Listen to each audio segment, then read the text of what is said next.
It is time now, 3 o'clock. Shall we start? I'm free to start, yes. Okay. But I think we should wait until Holger comes. Kokelman? Okay. Yeah, well, it is as you wish, but Yes, just sure. He is the opinion. chairman of the first session. Yeah. Eventually, he doesn't know that time has changed in Germany, because in Germany now it's 2 o'clock. I just sent him a short message. Okay. That's so nice.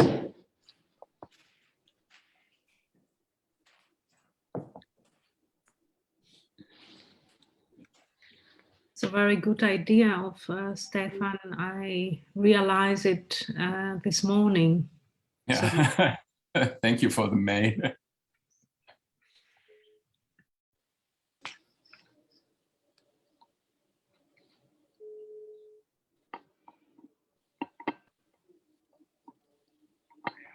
Holger, wir haben die Sitzung. Du müsstest sharen. Ja, jetzt. Weil wir eine Zeitumstellung in Deutschland haben, aber in Ägypten nicht. Hast du den Computer denn wenigstens an? Ja? Ja. Ich hatte zum Glück.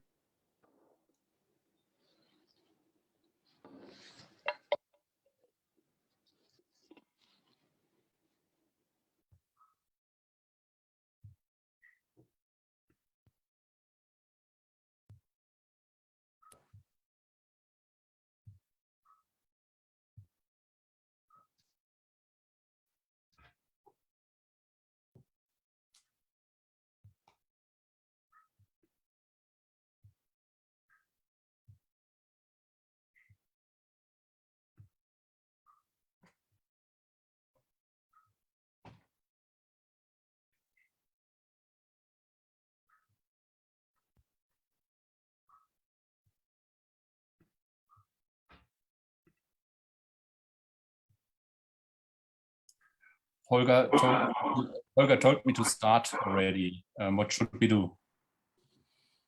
Okay, you can start. Okay. Okay. So I just start. At first, I would like to thank the organizers for inviting me to this conference on an economic topic, because I'm an historian of religion and I'm really not an expert in economics. However, I think sometimes religion has to do something, at least with economics. And my research question will be, what possibilities are there to make a living with religious services in context of or with reverence to the Memphite religion, but outside the Memphite temple priesthoods and administration? This means I'm interested in people who are not in direct dependence of the temple economy, not in lower clergy, not in peasants or workmen in temple service, not in embalmers, and not in breeders of holy animals. And to do this now, I would like to turn to Memphis, to Egypt, afterwards to the Mediterranean, and then I will come back to Memphis. And I will start with a letter from St. Paul to Titus, and he has it in it. One of Crete's own prophets has said it: Cretans are always liars, evil brutes, lazy gluttons. This refers to a well-known paradoxon in antiquity of Epimenides from Crete, and he says, all Cretans are liars, says the Cretan. So do the Cretans lie or do they not lie? I think this paradoxon can't be solved. However, it seems to be that these Cretans in antiquity had not such a good reputation, at least sometimes, and also in Egypt, where there were many soldiers from Crete, because we have it in Callimachos from the Ptolemaic court. These or those, O fathers, lie, Cretans are ever liars. So not such a good reputation for Cretans. However, we now can turn to the Serapeum in Memphis, and at the Serapeum Way, an inscription was found that has, "I judge dreams, having the mandate of the god. To good fortune, the one judging these is a Cretan," respectively a man called Chris. So I don't know what a passerby would think about such an advertising, because it's really something like a billboard, like we have it also today: astrology, psychic, tarot, and cards. So it's the same for the case in antiquity. He's advertising his skills in interpreting dreams with the help of the god. And what makes our billboard special that it is prepared as a stele. I do not any other case from Ptolemaic Egypt in this such a billboard. And the stela itself is also in its Greco-Egyptian style very special. Of course, we know many kinds of hybridization between Greco-Egyptian art. However, this stele is nevertheless quite special. At first sight, it is clearly a Greek stele. It combines three-dimensional image. You have these two pillars and the stairs to the center of this stele, and you have the acroteres. This is typical for a Greek stele. And inside the stele, you have a painting. So you can find both kinds of art in the Hellenistic world. And here, in this case, it is combined. However, if we look at the Caryatidae, these two naked women here, we know this also from Greek architecture, the famous Caryatidae from Athens at the Aristeion are a very fine example. But if we now look closer at the women themselves, they are quite clearly women. They have rather a coiffure that looks a little bit like the Hathoric capitals, but it's a very crude mingling of these two styles. And so these stele gives at first sight the impression of a miniaturized naos. But it is not a miniaturized naos, because inside it we have an altar. And so we have to look at altar architecture in the Greek Hellenistic world, and we see it's quite a common practice to put such altars into such an architectural design as we have it on our stele. Even the naos structured above these altar is quite common in Greek architecture. So, however, the altar itself, you see here, is not typical for Greek altars, but it is a kind of altar we have very common since the 4th century in Egypt. It seems to come from the Levant coast, but was accustomed in Egypt long before. And so I tried to make a reconstruction of our stele, in which way it would have looked if it would have been an original place. And if a Greek now would have looked at this stele, he would have thought that the bull standing before the altar is a bull to be sacrificed. We have here an example of a bull in front of an altar who is going to be sacrificed. He nods, and afterwards he will be sacrificed. And we have here a bull in front of the altar going to be sacrificed in front of the goddess herself, which takes the offering for her. However, I think every Egyptologist directly will see that this is not a normal bull, a bull to be sacrificed, but he seems to be an Apis bull.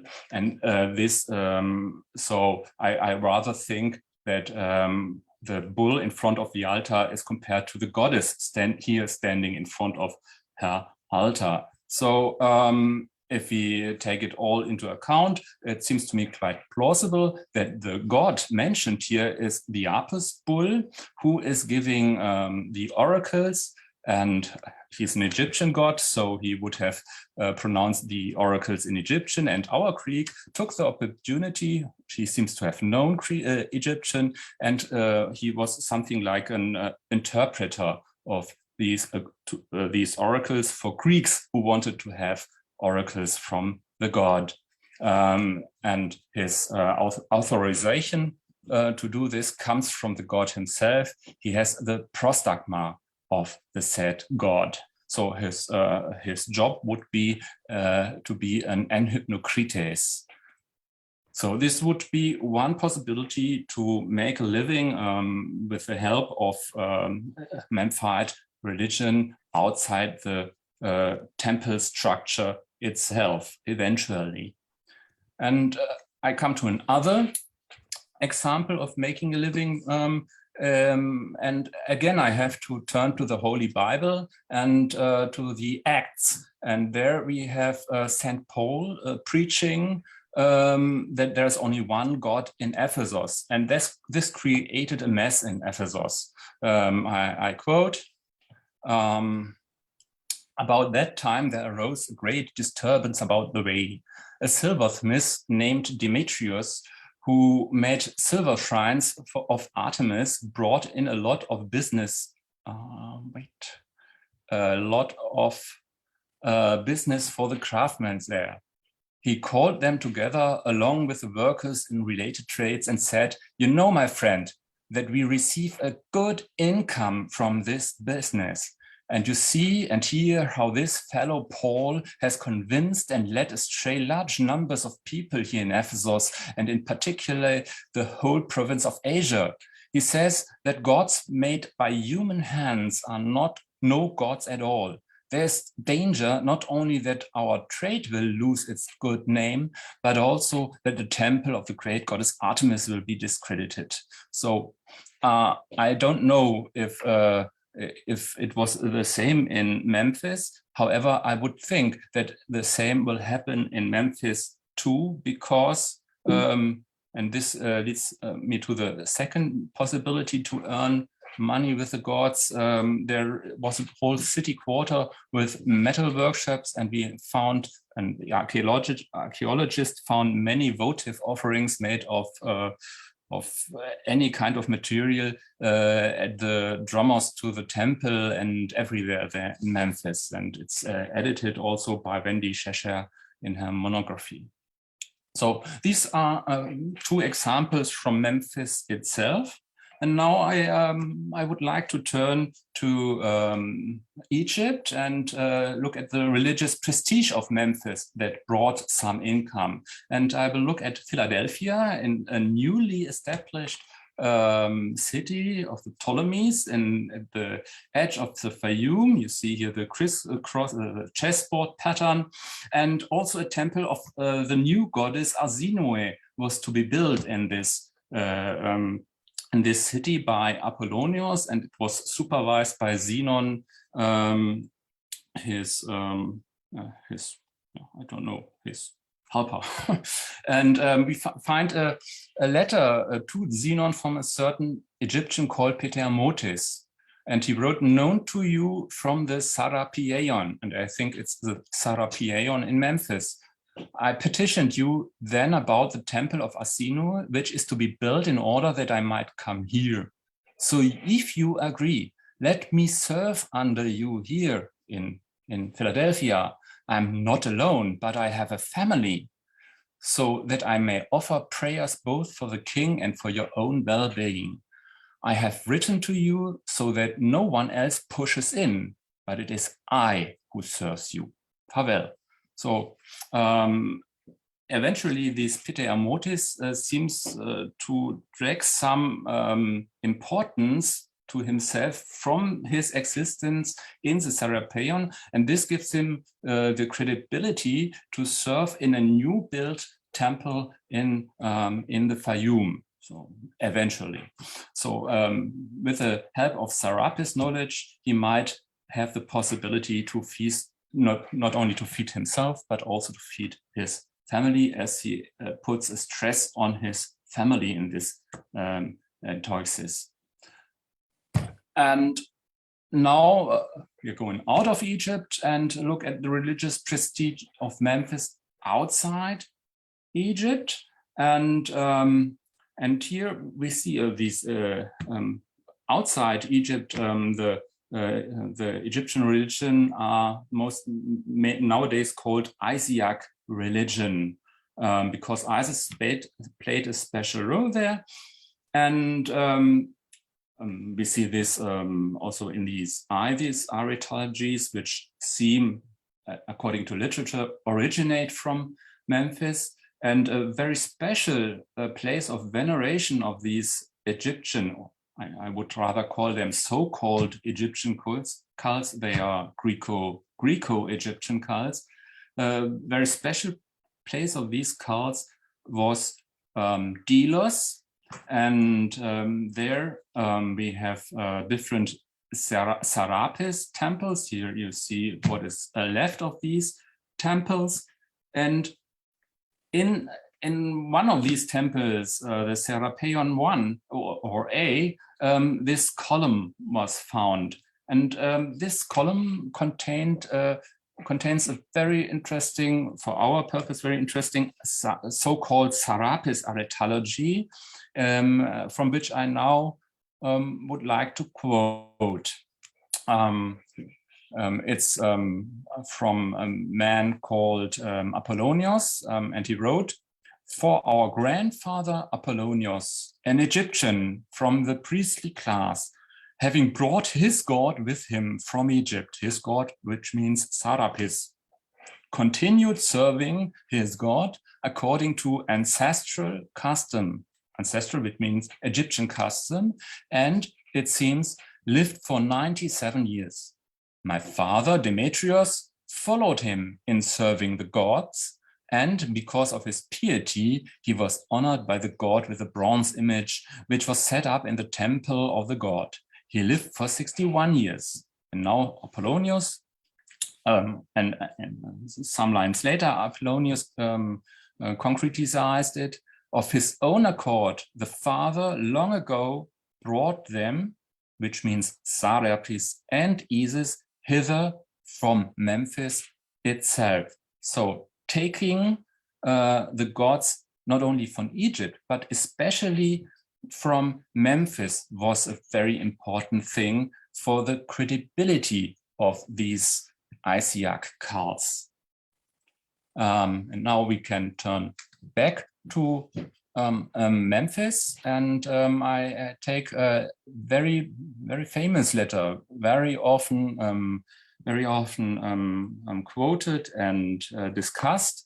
It's the letter of Zoilos, Greek, from Aspendos, to the Ptolemaic finance minister Apollonius. We are again in the time of Ptolemy II. And he writes to Apollonius that he had some dreams given by Serapis, and the god ordered him to build a sanctuary in the Greek quarter at the harbor. We don't know exactly where this Greek quarter is. However, Rensberg, in my view, quite convincingly thinks that this was a Greek quarter at the harbor of Memphis itself, and not somewhere in Asia Minor. If we take this, this letter becomes very interesting, as we see that now in the time of Ptolemy II, also this Isiac or Serapis religion takes roots in Memphis itself. And if one looks at the letter itself, it's also interesting because Zoilos is a man with not very much financial background. And so he has no money to build this temple. He was ordered to build by the god. And because he had problems to build it, he became very, very sick. And afterwards, he promised again to build the city. He became healthy again, and he wrote to Apollonius.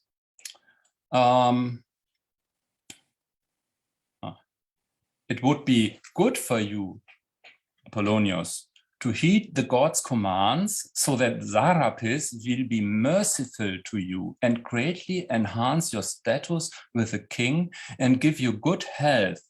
So do not be disheartened about the cost, as will arise from a great expenditure by you. On the contrary, it will be altogether profitable for you, for I will jointly supervise everything. Farewell. So and in the end, it's nothing else but a chain letter argumentation. I got sick because I didn't build the temple. Now I put the office to you, and if you don't build the temple, something like that happened to me will now happen to you. On the other way around, it will cost a lot, but I will take the supervision over for you. So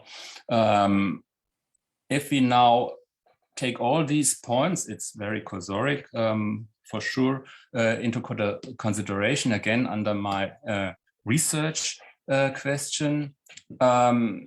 First of all, like the example of the Cretan, we see that there is a possibility to be an intercultural communicator, like the Cretan, who know this religion in Memphis was not only attractive for the Egyptian, this is true, but also for the Greeks, and they came to the temple and they wanted to have oracles, and so he took the chance to say, okay, I am the God ordered me to give these interpretations. However, we do not know how his relation to temple and administration was. Eventually, he had to pay for his lodging there. Then, for sure, we have the handcrafting for pilgrims. However, in Asia Minor, it's clear they are clearly separated from the temple economy. I don't know if these manufacturers were also independent from the temple administration in Ptolemaic Egypt. Third possibility is to use the religious prestige of Memphis, because claiming to be from Memphis or be an ancestor from having an ancestor came from Memphis increased the personal authenticity of oneself, either in Egypt or especially outside Egypt. And the fourth possibility is to increase one's own personal prestige and social capital by taking Sarapis as an argument. This would be the four ways of making a living with Apis, and this in the end takes me again to economy, because sometimes one can think of religion, especially in the Hellenistic world, as something like a marketplace. The Hellenistic world was a marketplace of religion. One could choose his religion according to one's own interests. And so it seems to me it was, for the first thing, that important that a religion, that the Isiac religion was made in Egypt. However, it was especially important that it was made in Memphis. It created something, the city created something like a brand identity. And so especially these Isiac or Greco-Roman cults had to be made in Memphis, even if they were made in Alexandria. So thank you very much, and we can now go over to the discussion. So thank you very much indeed, Stefan, for this fine overview on the economy side of personal piety, so to say. And I'm sure that there are some questions. You could just raise the hand sign or make a note in the chat. Yes, They can raise hand and I will allow them to talk. Okay.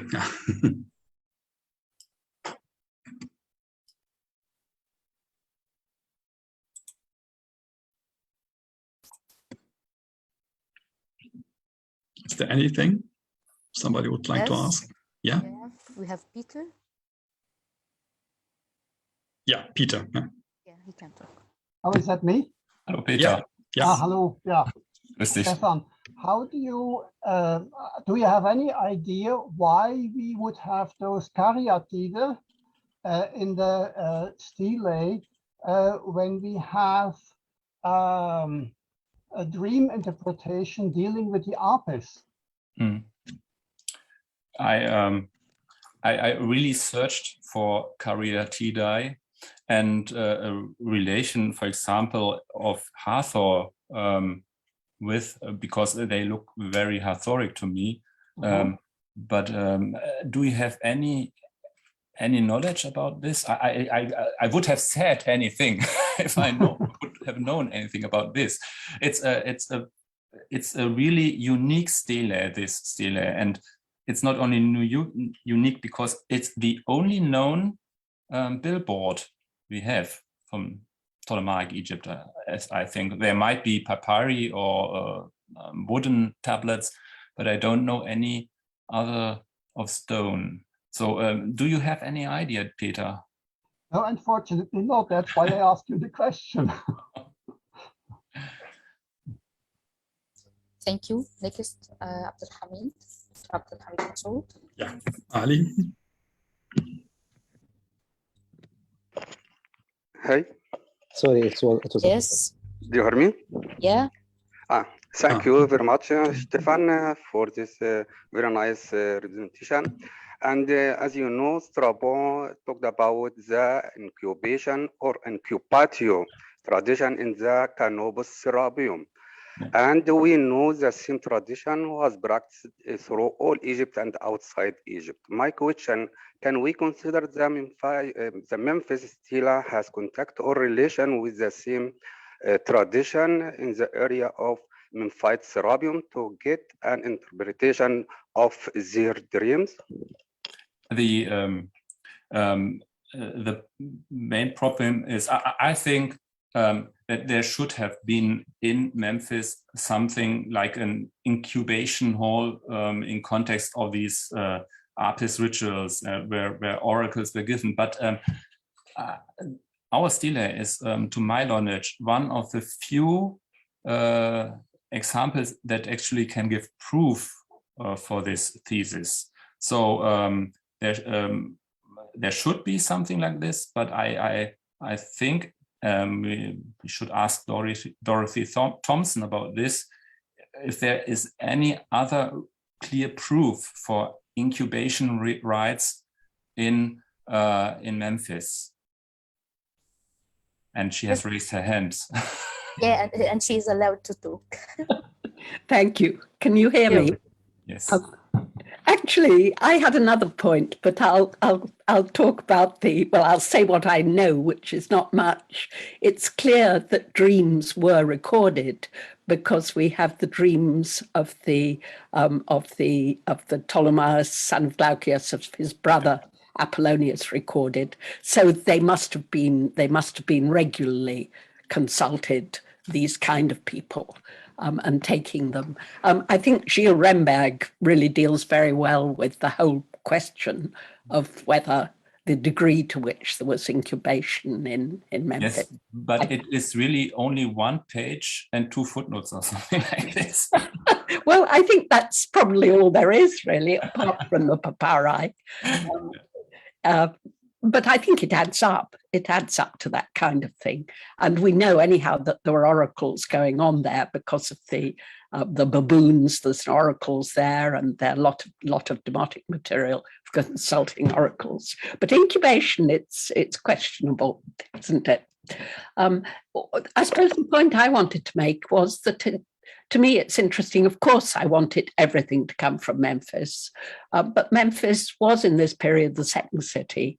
And when you go into the Mediterranean more widely, it's Serapis, as I call him, who is the god who's going out there, and he's very much an Alexandrian form of the Apis god, of the Apis god. Yes, I completely agree. But also the styling of Isis outside Egypt, yes, I think is very Alexandrian and not Memphite. However, I think to be original, she nevertheless both have to come from Memphis. yes. Although this is fake news, for the reason of authenticity, it should be Memphis.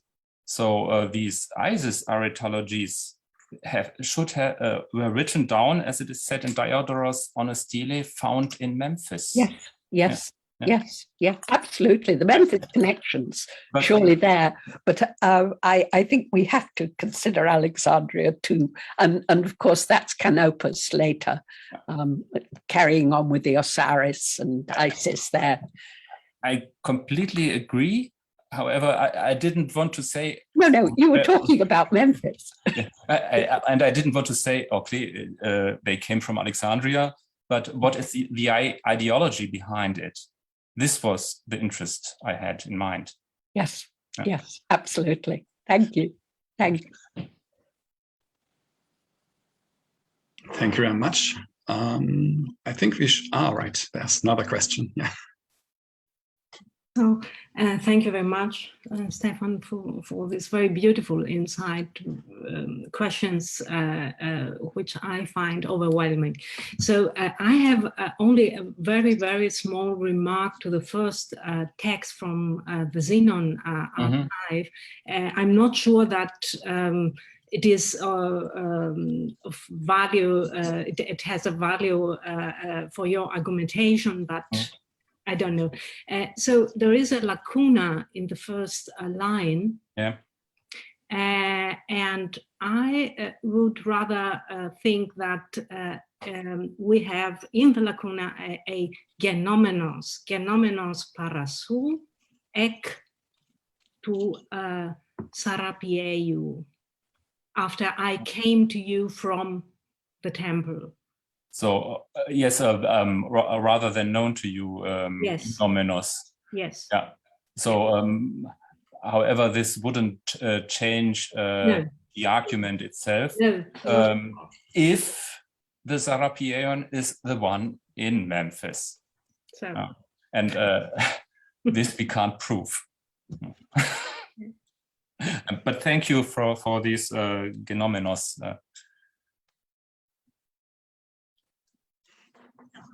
Thank you very much indeed. So I think we should proceed now to the next speaker. Thank you very much again, Stefan, for the marketing insights in the cults around Memphis. All right, our next speaker is Professor Noha Salem. She will talk about did the daughters follow in their mother's footsteps, readings in Apollonia alias St. Montes family papers. Professor Noha Salem is well known as the director of the Center of Papyrological Studies and Inscription in Shams University, center with a long tradition since the 80s, at least, as far as I know. She's also a member in the International Society for Arabic Papyrology. And as an academic, she's a professor in Greek papyrology and ancient Greek language at Ain Shams University. She has published a number of papyrus editions and also general papers on social questions, like one charming entitled with a father getting impatient. And now it's your turn, Professor Salem. Please go ahead with your paper. Thank you for your kind introduction, and I welcome all of the attendees. Now, my paper entitled, Did the Daughters Follow in Their Mother's Footsteps? Reading in Apollonia alias Montes family papers.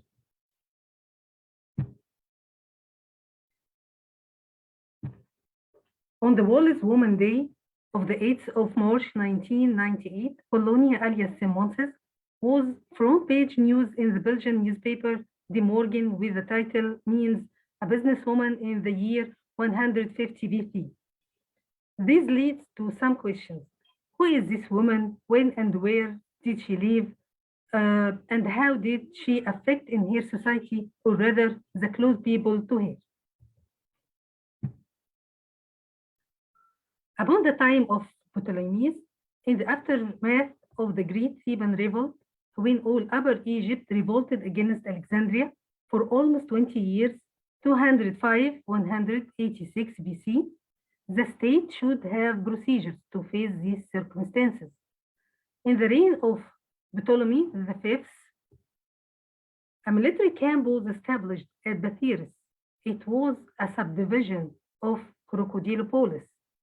As many garrisons were distributed throughout Middle and Upper Egypt, soldiers bought land and settled in that town.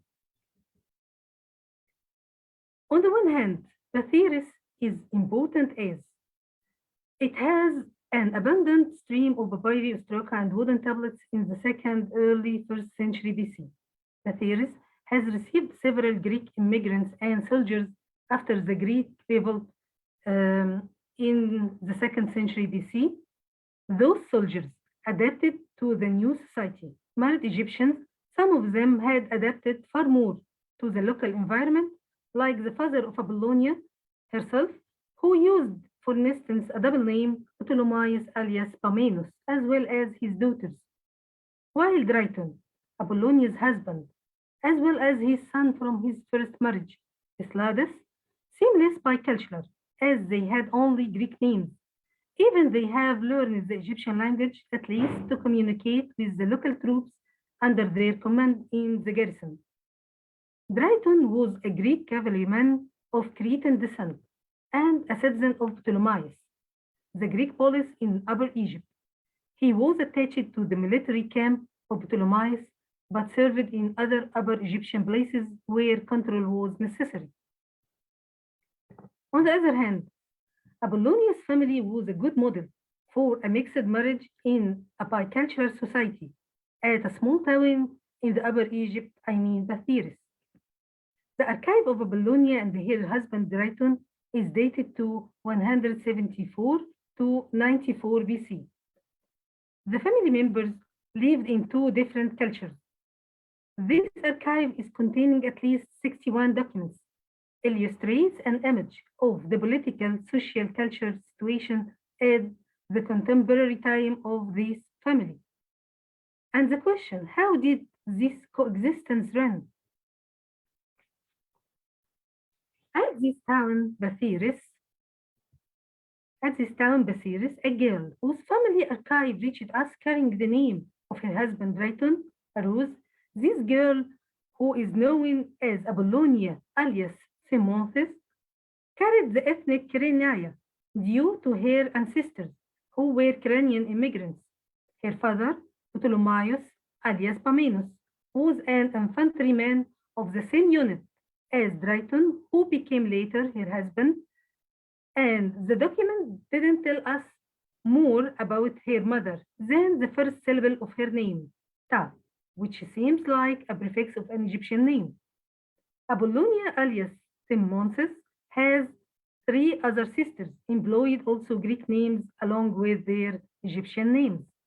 Ammonia alias Semminas, Heraclea alias Sympathis, and Heraias alias Tasiris. Apollonia married Driton in 150 BC, and they have got 5 daughters: Apollonia alias Simmuthis, Aphrodisia alias Tachratis, Aristo alias Simonthis, Nicarion alias Thermusis, Apollonia the Younger alias Simpilaia.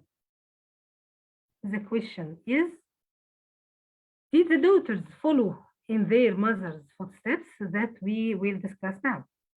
Whereas the families in Bathyris appear to live according to Egyptian customs and use Demotic in their private documents, Greeks were minority in Thebes. Therefore, the native language in this area was Demotic. It isn't always easy to distinguish between people whose ancestry was purely Greek, like Drayton, and those who were Hellenized Egyptian, like those of Apollonius' family. The native language of Drayton and his son Atladus was Greek, as shown by their private accounts, letters, and even by a poem which was written by Drayton himself. Apollonia probably couldn't write Greek herself. The archive showed that her husband sometimes helped her writing accounts which were in Greek. Her daughters are like her. They use both Greek and Demotic in their transactions, even they preferred to use Egyptian, and their first choice was to use Egyptian legal apparatus. Here in this table, we can notice that the archive contains 28 texts in Demotic, while there are 6 texts bilingual and 34 texts in Greek. This table shows the language used by Apollonia, alias Semmensis, the mother, in her documents, while this table shows the language used by her offspring. Now, here we can easily notice the preference in using languages. Although Apollonia has a greater legal right as an Egyptian, she preferred in most of her documents to use Greek in her petitions loans, while in her daily life, she used her Egyptian name, Semmensis, and practiced in a traditional Egyptian type. In her letters, lists of accounts. In a private account, she bought utensils you found among the goods which women bring with them when they marry and which are listed in Demotic marriage contracts. One of these items which has bought an egg-shaped boat, a common utility which is mentioned in Egyptian marriage contracts, and it is illustrated in Ildir al-Bahari. Although Apollonia, alias Semmensis, the eldest daughter of Apollonia, and her 4 sisters carried double names, the married daughters of them weren't keen about giving their children Greek names, since they married Egyptians, consequently didn't continue the Greek tradition of their parents. They followed Egyptian customs for their marriage contracts and divorce agreements. And here we can see the marriage contracts in Drayton Archive as well as the divorce agreements, both in Demotic, according to the Egyptian customs. Likewise, more than 10 years after Drayton's death, it appears that half of the vineyard which had come into his daughter's possession faced a problem. The vineyard was situated on the other side of the Nile. The sisters didn't have direct control over it. A certain Ariston, son of Athenodotus, from Crete, Dispolis, took advantage of these circumstances and planted the lot partially with vines. Apollonia, alias Semmensis, the eldest daughter of Apollonia, together with her sisters, Aphrodisia, alias Tachrates, petitioned to Phomos, Epistraticus, and Strategos of Thebes in the name of their 3 younger sisters. They presented together a petition to recoup their vineyard land and its opportunities, which has occupied by force in the time of unrest. So they were safeguard their properties together and deal with legal procedures to claim their taken vineyard with each other. The legislation relating to the sisters' land is recorded in both Greek and Demotic, with certain phrasing in the Greek indicating that it was translated from Demotic originals. Their mother has a previous comparable experiment like this. After her father's death, with different details, Apollonia, the mother, acting together with her 3 other sisters, presented petitions to claim their inheritance right, as we can see in this petition.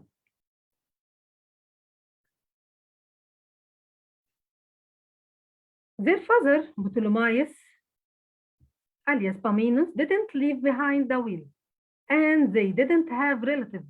Calamides, a colleague to her father, who lived next door to them, took on the role of guardian and managed their property unlawfully. They have been wronged by this Calamides and by his wife and their sons.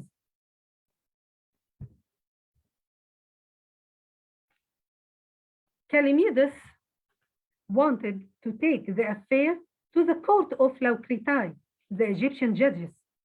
The girls, Apollonia and her sisters, ask at the end of the last petition, as they are of Greek origin, they don't want to be judged by an Egyptian court, which passes judgment according to the country laws. Katatus tis horas nomos. They complain that ho enkeklimenos hoberis hon kata fornisas to neutras apo lilithai, the accused behaving in an overbeing and supercilious manner since we have been left as minors. This phrase can make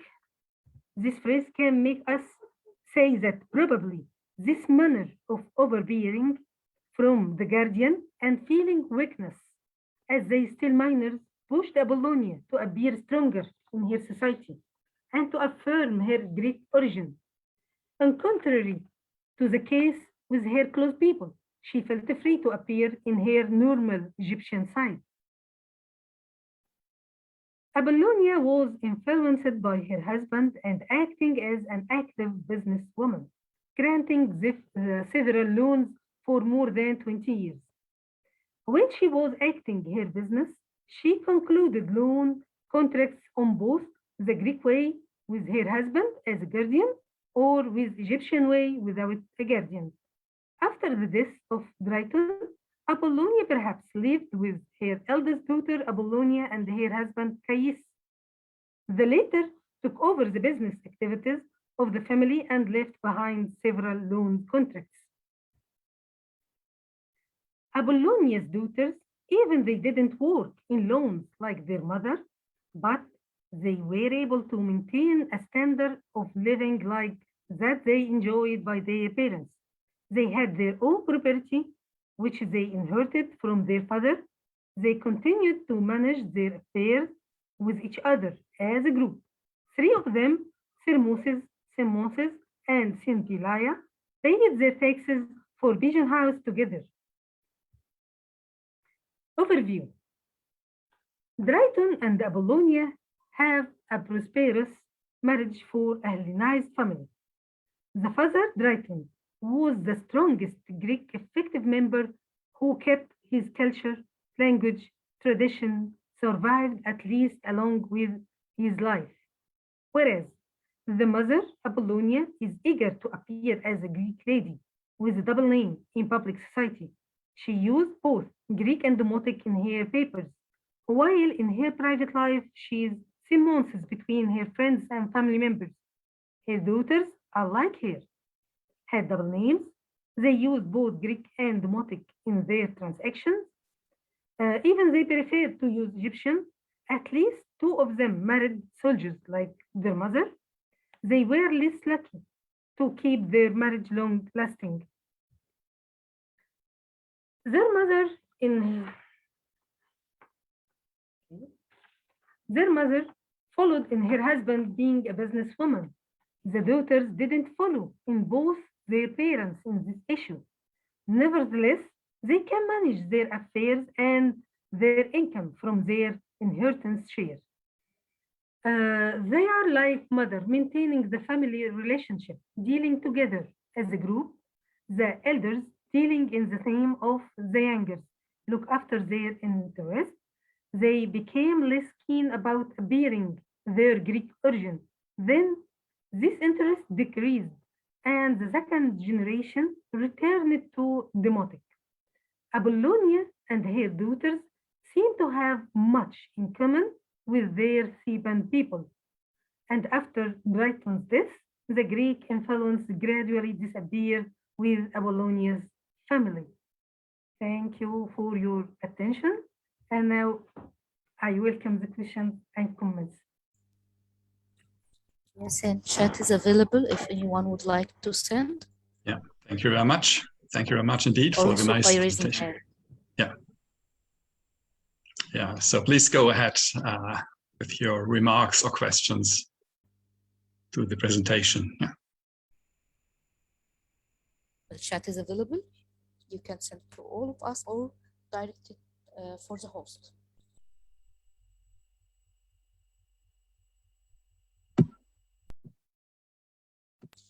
Yes, I got one question. Yeah. Okay. Why does the daughters of Apollonia prefer Egyptian language more than the Greek? Excuse me, I can't hear you well. Why does the daughters of Apollonia prefer Egyptian language more than the Greek? They know Greek well from their father and half of their mother's culture, because their mother is bicultural, because her father is Ukrainian and her mother is Egyptian. So the greatest effect from their father in the Greek side, they used the Egyptian language at home with mother like their society. Like, because at this area, Bathiris, it is common to use to use Egyptian language in dealing. So they know Greek, but they didn't prefer to use this language in their common life, but they prefer to use Demotic. But when it is needed to use Greek, they do like petition, like there's some accounts or some details for them, but I think this is the type of the society at the time. Thank you. Has another question? Yeah. So there's another question. How far do you think that the language use of this family depends on where they lived? Did you understand? I think they in Upper Egypt, it is common, as I mentioned, it is common to use Egyptian and Demotic language. This is the first choice, and after that, the Greek, because Greeks are minority in that place. So it isn't common to be the first language or the first choice to use. I see. Thank you very much.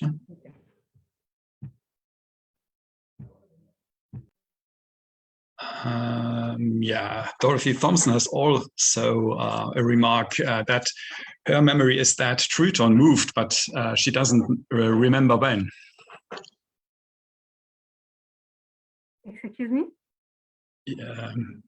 Yeah, some note by Dorothy Thompson that her memory is that Triton moved, but she doesn't remember when.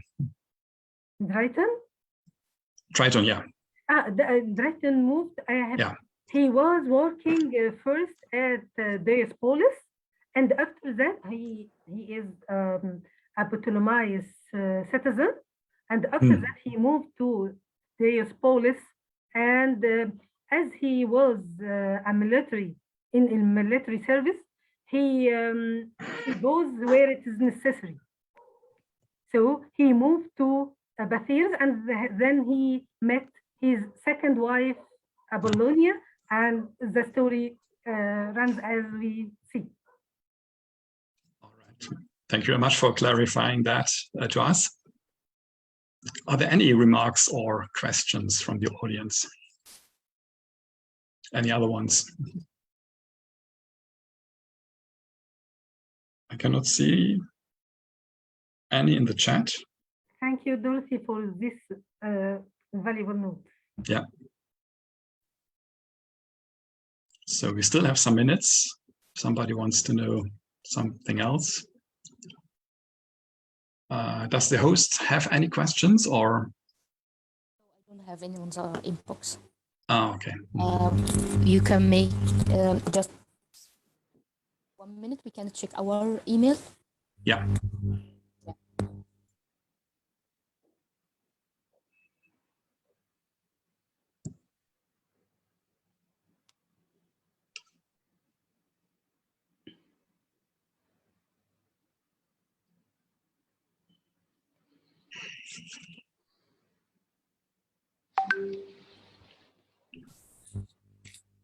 No, I don't think we have. All right. So should we proceed now if there are no other remarks or questions to the next speaker, or should we wait until the time has come? As you like. Yeah. So as you like, you are the chair. Okay, yes. Yeah, okay. Maybe we can proceed then with the next paper. I have the pleasure to introduce to you Professor Dr. Ali Abdel Halim Ali from Ain Shams University, a well-known colleague from the new faculty of archaeology, who is has a very good reputation for his Ptolemaic publications. I just would like to point out the latest publication on the inscriptions of the Temple of Komombo, which he wrote as a co-author, and also his publications in the BFO. He was a member of the IFO and is also still affiliated to the French Institute in Cairo, also to RC Center. So we owe to him quite a lot of fine contributions to our field, religious questions, basically. But also he is doing research on the Ahmim region, as he has shown in some publications. And today we hear something from that area via lineage and genealogies at Ahmim during the late and Ptolemaic periods. Please, Ali, go ahead. Thank you so much, Holger, for this kind presentation. So, dear professors, do you hear me well? Yes. Is also the PowerPoint clear for all? Yeah, yes, it's okay. Okay, thank you so much. So, dear professors, dear colleagues, good afternoon from Cairo. I am so happy to join you in this scientific and distinguished conference of the social life and economic systems in the Ptolemaic Egypt. Therefore, I would like to thank my dear Professor Mamdouh Al-Damati and dear Professor Cornelia Ruma for their kind invitation to talk about lineages and genealogies during the late and Ptolemaic periods, in particular, cases from the stelae of Ahmim in Upper Egypt. A special thank goes also to my dear colleagues from the Faculty of Archaeology at Ain Shams University for this excellent organization of the online conference. In fact, the idea of my presentation today on genealogy started 2011 when I was studying a sarcophagus and a stela for a person whose name is Pasenajim Ibn Ash from Ahmim Panopelis. I tried at that time to trace the family tree of this person. I recognized a stela for his son, Neshur, but the study was difficult to perform without studying all the materials from Ahmim. The invitation to this conference motivated me to get back intensively to study the lineages or genealogies at Ahmim through the rich, however, funeral material issued from its necropolis.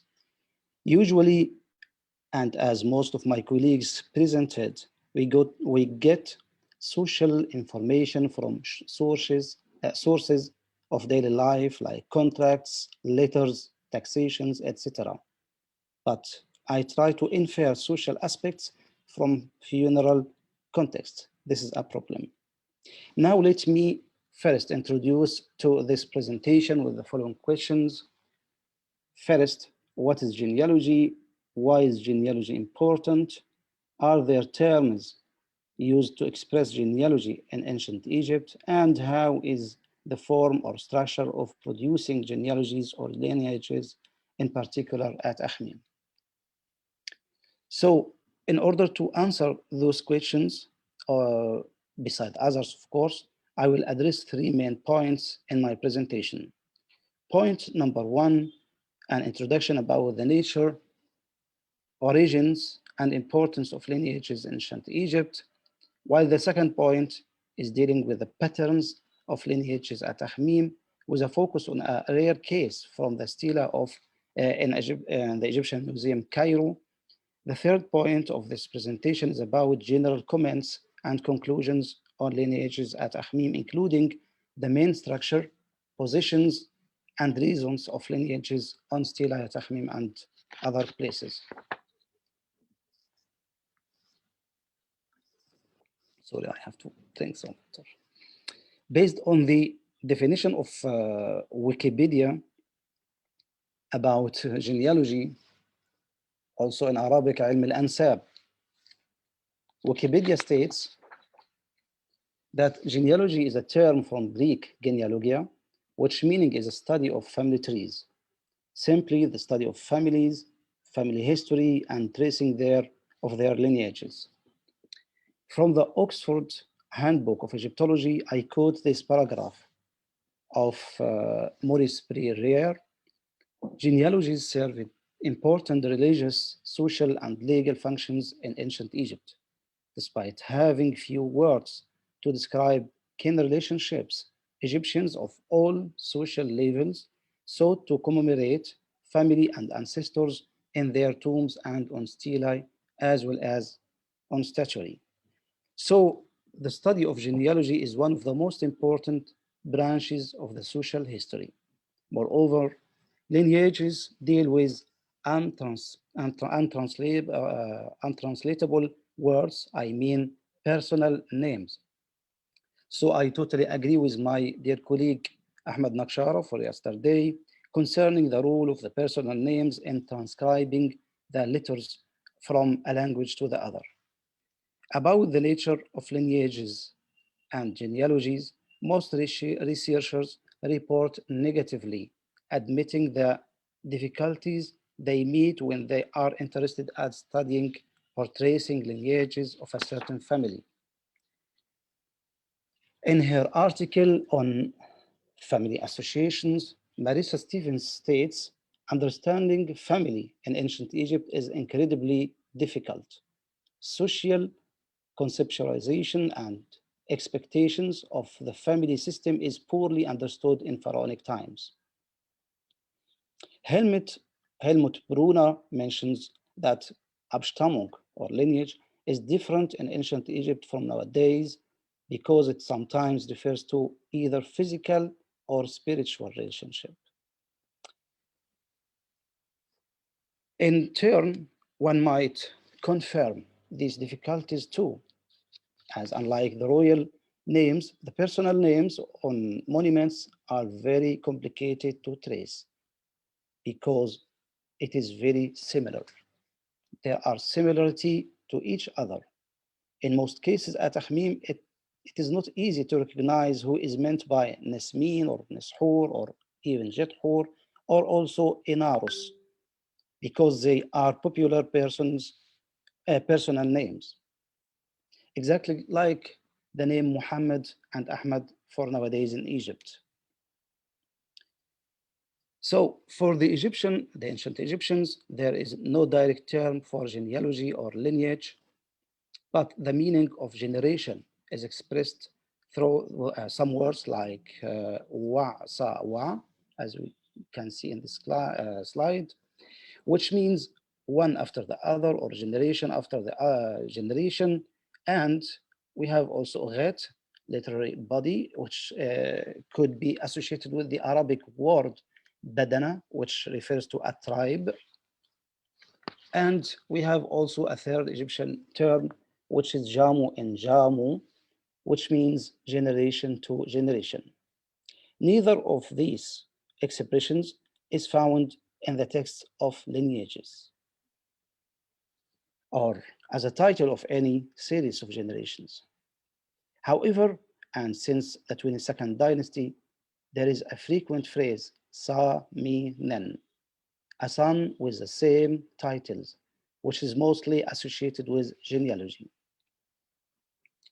Not to mention, the oldest preserved lineage dates back to the 12th dynasty and belongs to the mayor of Asyut, Ukhotep, who lists the predecessors in the monarchy and their wives too. He lists 6 double registers, the upper row in each being to the monarch, the lower one for their wives, one to every monarch. In the text, as you can see in this slide, Ukhutub states a guarantee of commemoration of the predecessors, and moreover providing offerings to them, saying, your names will endure eternally. The daily offerings will be provided to you by the priests eternal. Such method of depicting the predecessors of a person reappeared again, but not often in the late period, as we can see in this stela of Nespakashuti from Abydos, but now in Vienna, which is classified by Monroe as a special form of stelae. So this form of lineage as figures of the predecessors is not common, because mostly, and in particular in the late period and Ptolemaic period, the form of genealogy is preferred to be textual more than pictorial, as we will see in the cases from Ahmim in the next part of this presentation. Therefore, we turn now to the second part of this presentation. I mean lineages on stelae from Ahmim. Sorry, I mute my.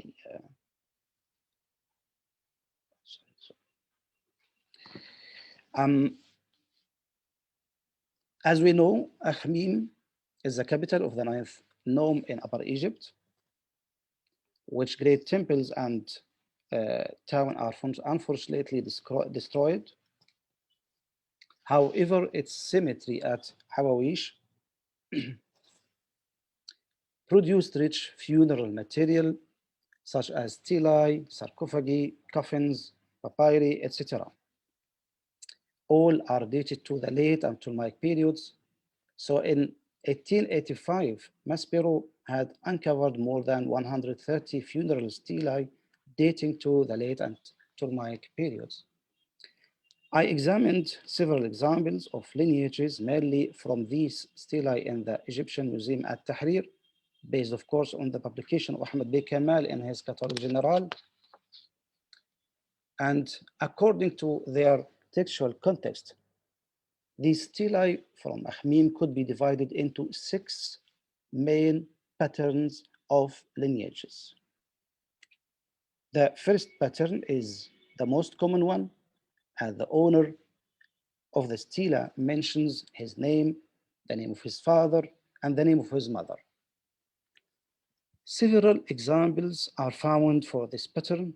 For instance, Catalogue General 22-152 for a man whose name is Hur Iyi Imhotep, the son of Ankh Hur, and born of a lady whose name is Tashirit Min. This pattern represents the majority of stelae since the ancient times. Despite it is very regular that the name of the mother comes as number 3 after the father, in few cases it is written before the name of the father. For example, in Catalogue General 22-150, for a man whose name is Tutu, born of a lady whose name is Nisetut, and son of Padi Min. So it is inverted. Then we see here the name of the mother before the name of the father. The second pattern mentions only the name of the owner. The best example for this case is the stela of the Egyptian Museum, Cairo, Catalogue General 22-136, for a woman whose name is Ta Sheret Tut Sultan. She doesn't mention the names of her parents. The third pattern concerns with mentioning the name of only one of the parents. In this pattern, the owner's name is followed by either the name of his father or the name of his mother. For instance, Catalogue General 22-099 on the left side of this slide, for a man whose name is Hursa Isa, son of Padi Re, we notice here that the father's name after the owner directly. But on the other side, we have Catalogue General number 22052 for a man whose name is Padi Atum, born of a lady whose name is Taribit. There is no mention for the father in this case. Then pattern number four records the name of just one grandfather, such as the case of Catalog General 22053 for a man whose name is Nesmin, son of, we see here Nesmin, son of Jedhur, son of Wennefer, born of a lady whose name is Ni Chayi Hathor Mu.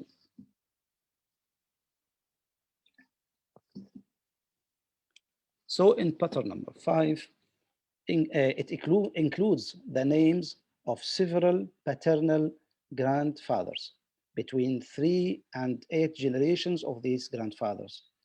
An example for the 3 generations is Catalog General 22174 for a man whose name is Inarus, son of Tutmosis, son of Inarus, son of Harsa Isa, son of Inarus again, then born of a lady whose name is Wujat Shu. Unfortunately, I couldn't have any real photo for this stela, but only the text from Ahmad B. Kamal.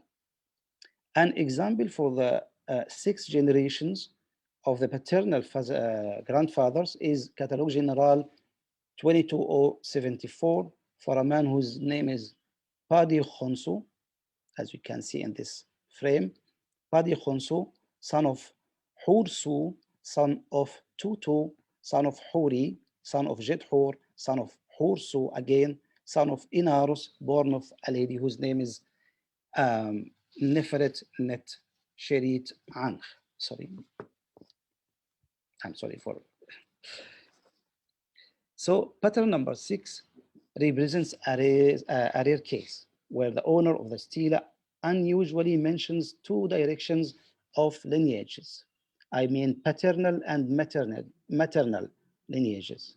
This pattern occurs only once, namely in the stela Catalog General 22147 for Jedhur. Unfortunately, the upper part of this stela is lost. The register is partly preserved. The rectangle contains the main text of the stela, where the lineage of Jedhur is written as shown in this slide. In this stela, Jedhur arranged the list of his descendants in 7 lines. I mean from line number 1 until line number 7. But we should first know how popular this personal name Atahmim was. So this personal name also expanded outside Egypt and continued in the Coptic language. This name is very known and popular during the late and Ptolemaic period. It is an abbreviated form from Jedhur Ewafa'an, which means Horus says he will live as a wish. Not to mention the name is attested also in Assyrian and in New Babylonian as Sikha, in Greek as Theos, and in Coptic as Tahu. Not to mention the name Jedhur is recorded on stelae from Ahmim more than 50 times. So 3 of these 55s are on our stela in this frame. So as aforementioned, Jedhur divided his lineages into 2 directions, the paternal and maternal lineages. The structure of the lineage consists of each time of the titles of Jedhur, starting from here, and then his name, and the traditional form of Sa-mi-nen, which means a son with the same titles, and then follows the paternal lineage from line number 2 until line number 4. These continuation include 9 generations from the son until the grandfather. In line number 5, The text turns to the maternal lineage of Jedhur, using the term Missy N, born of, followed by the name of the mother, and whose name is here Nesetwer, and then the names of his maternal grandfathers through 6 generations. To my information, such a complete turn to the maternal lineage occurs only in this example. Moreover, prosopography is clear in relation to genealogy in this example, as the titles of Jedhur descend from the lineage of his father through the repetition of the aforementioned phrase Sa Mi Nen. Jedhur assumes for him then the usual priestly panoply titles from his paternal lineage, as clear in the title Hemnecher en Min Neb Ipu, the priest of Min, lord of Panopolis. On the other side, it seems that the titles in the lineage of his mother, Nesetwur, are different. Again, concerning the maternal lineages, unlike his son and grandson, his grandson, Nispa Meter, who is the second grandfather of Jedhur from the maternal lineage, assumes the titles that show him and his 2 ancestors as priests of Amun-Re at Karnak, apparently in reference to their possible origin from Thebes. They seem to have been settled at Akhmim in a certain period. So as you can see in this slide, in the both lineages of Jedhur, a mutuality is noticed. We notice here that he is given the name of his grandfather, and again another grandfather, and at the last grandfather. So Neshur, Jedhur is repeated 4 times on this stela, according to my examination. Based on this mutuality and on the remaining hieroglyphic signs of his direct grandfather, the broken place or the lacuna could be restored or completed by the hieroglyphic signs for Hur. I mean the face sign and the stroke, as well as the determinative of a seated man. I think the space is enough. This is in order to read again Jedhur, who would be apparently number 3 in this series. The same mutuality,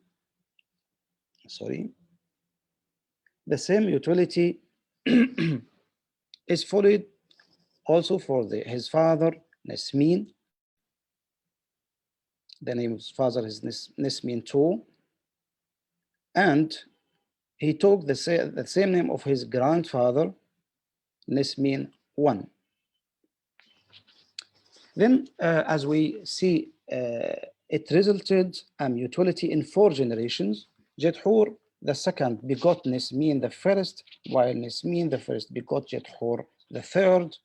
Then Jedhur the third begot Nesmin the second, the father of our case, Jedhur, so the fourth. On the other side, I mean on the maternal lineage, we find a mutuality between Nispa Meter 1 and Nispa Meter 2. I'm so sorry. It is quite difficult to trace each person of both lineages of Jedhur. On one side, due to the similarity between their names, and on the other side, none of them has a distinguished lineage like our Jedhur. I tried, in fact, to collect the monuments which could belong to them, or at least they are mentioned in. For instance, the name Nesmin, a popular name in Akhmim, exists on over 20 monuments distributed in the museums and collections as shown in this box. You can see the same popularity for Jedhur in this box. Other personal names are mentioned once, either on the stela or on another document. concerning the position of the lineages on the stelae from Akhmim.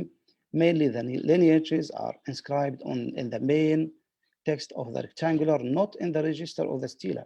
In fact, there is no rule for this, their distribution in the rectangular, but I try to divide them into 3 categories, either at the beginning of the rectangular, or in the middle, or even at the bottom of the rectangular. So why are the names of fathers and sometimes several grandfathers, as well as mothers, are recorded in the texts of funeral stelae at Akhmim? I have to say, just like the cases of lineages in ancient Egypt, the lineages of on the stelae of Akhmim, for instance, the cases I have shown, they served several reasons. First reason is to determine the identity of the stela's owner. The second reason is to refer to the moral right of the owner of the stela to obtain the profession of his father. The third is to reinforce the relevance of this owner to an ancient person. This point is very important because this ancient person must be prominent and has excellent reputation. This in turn raises the rank of the stela's owner. In this case, the accent is put on the long series of lineages, not the normal lineages. That means that the individual belongs to an ancient reputed person. The fourth reason to inscribe a lineage on a funeral stela is to proclaim an ancestral pride. Moreover, lineage is benefit to the listed ancestors who will be venerated by enduring their names, as we saw in the case of Uhotep, so commemoration, and through the offerings offered to the stela's owner. To conclude,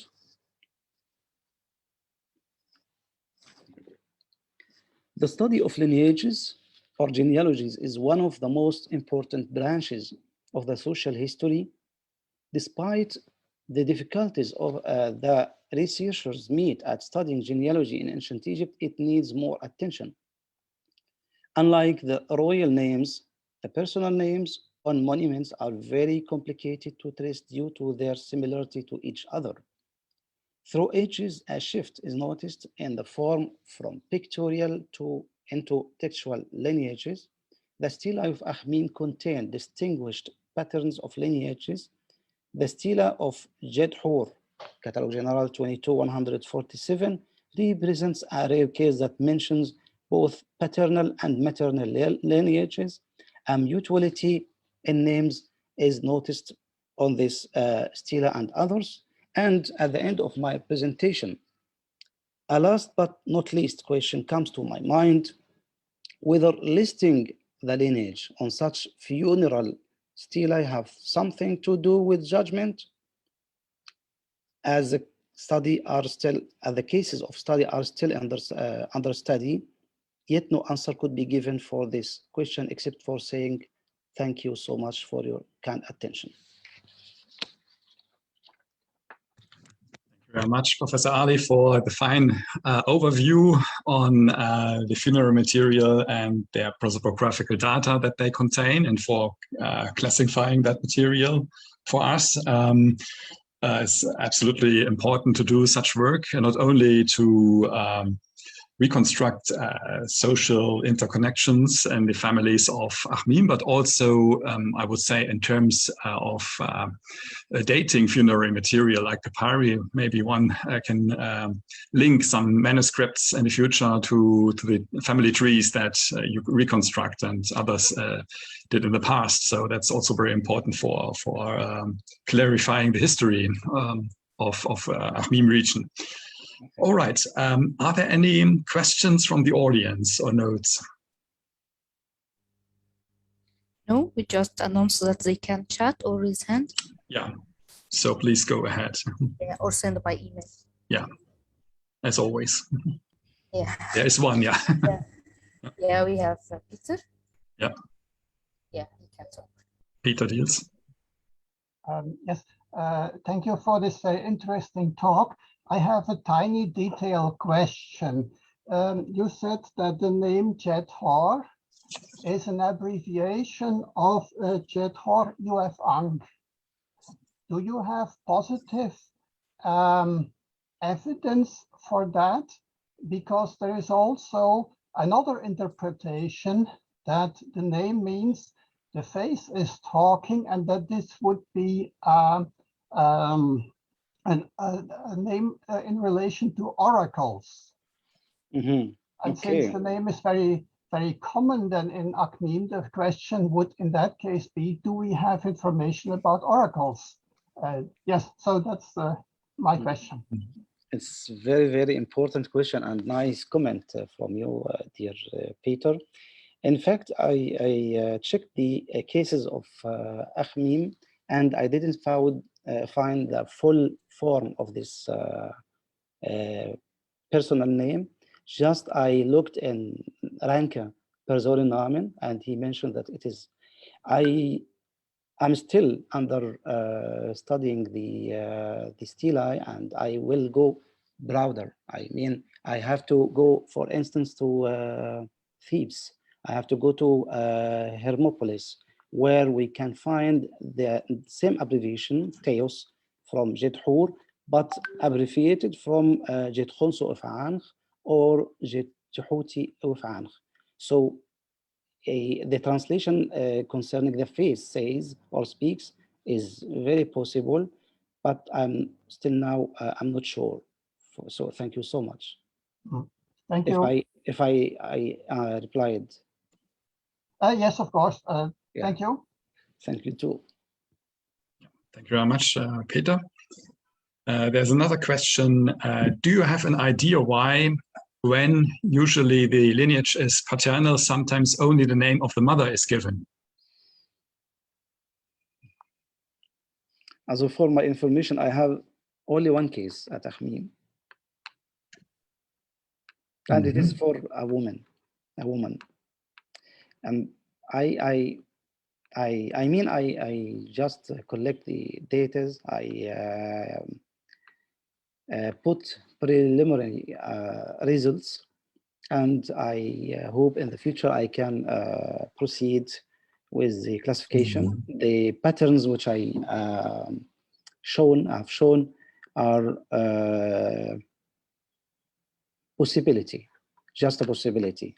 That means I based on the material of Ahmed Bey Kamal in his Catalogue General, and I know that's not enough. I have to go outside to the British Museum, for instance, to the Louvre Museum, because the materials from Akhmim are distributed on these museums and also in private collections.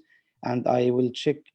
I can't give any judge for the calculations or statistics until now, just a survey which I already made. I see. The mother seems to be obviously quite important to mention her.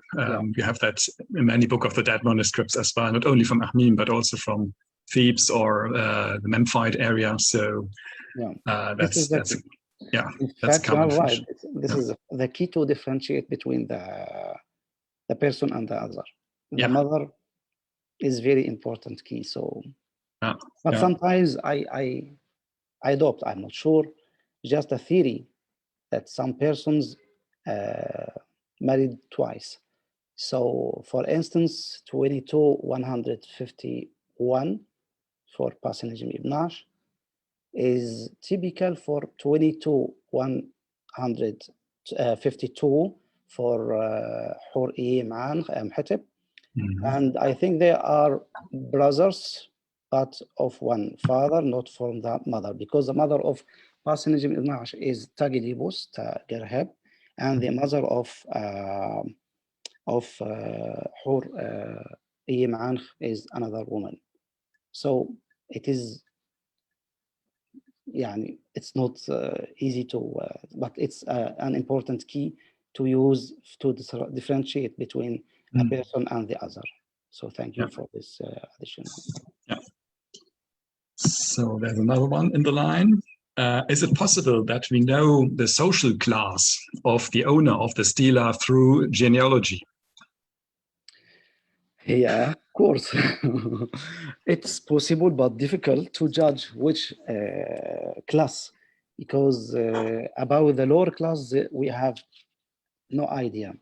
Only the upper class or the middle can be buried in a tomb and have a stela according to the Egyptian regime or system. But to classify the categories or the people in ancient Egypt and even in the Greco-Roman period through the stelae, I mean, sometimes we could say, for instance, the cases of genealogy at Akhmim were not made in a simple workshop, but intentionally. I mean, we have the idea of making and repeating stelae in a workshop, and when somebody dies, he goes. The family goes to the workshop and buy the stela, and they add the name either in hieroglyphic or either in or even in demotic. But the cases where we have a series of long genealogies, we don't have such method. So they were made with concern, and they represent persons who have reputation, have long history, and then a high class, I think.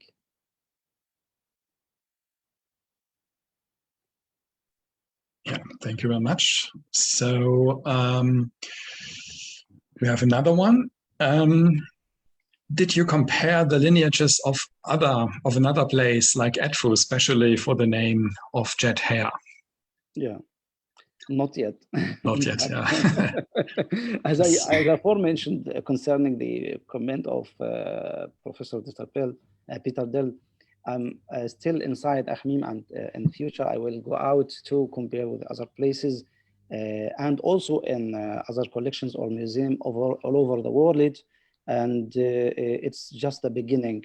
As I mentioned in the start of my presentation, I stopped from, I'm collecting the data from since 2011, but until now it's not enough to give a judge on the comparison between Jethur from Edfu. Jethur is a popular, as I said, in all over Egypt since the late period and Ptolemaic period, and also later on in the Coptic, as I shown, also outside Egypt as Sikha in Assyrian and in New Babylonian.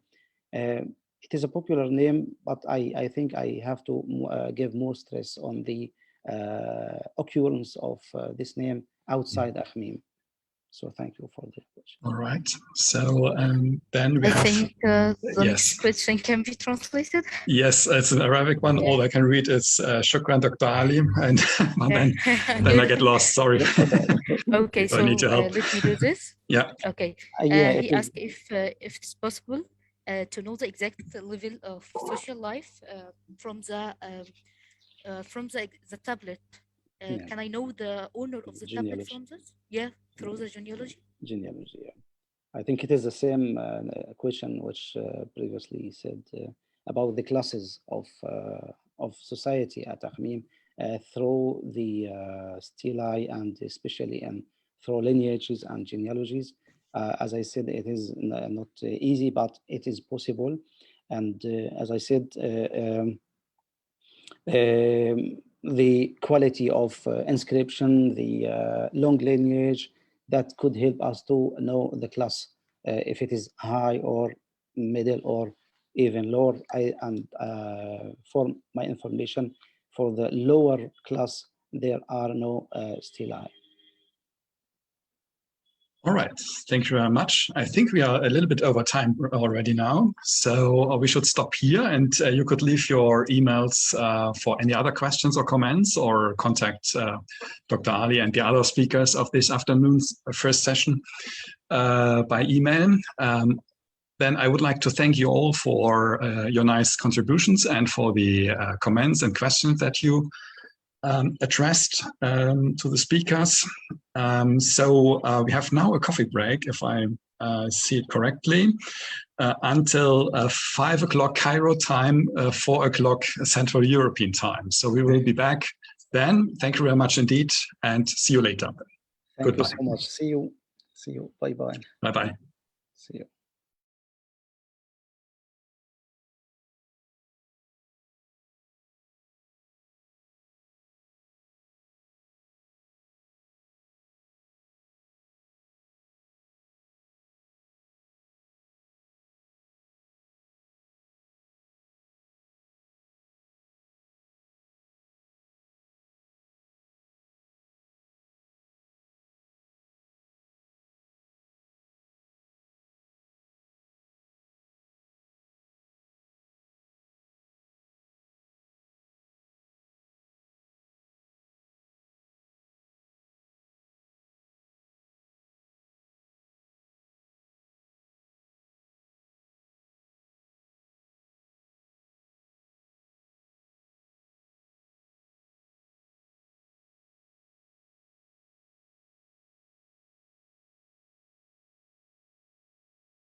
It's time now to start the new session.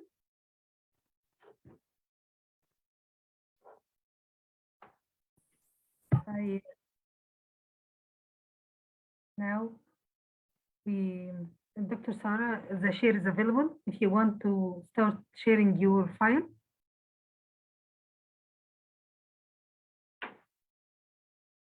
Let me introduce Dr. Sarah, but in fact, she needs no introduction because it is a distinguished scholar in demotic studies and associate professor in the Faculty of Archaeology at Shams University. I leave the time for her. Welcome, Dr. Sarah. You have to talk now for 20 minutes. Please, you have the talk now.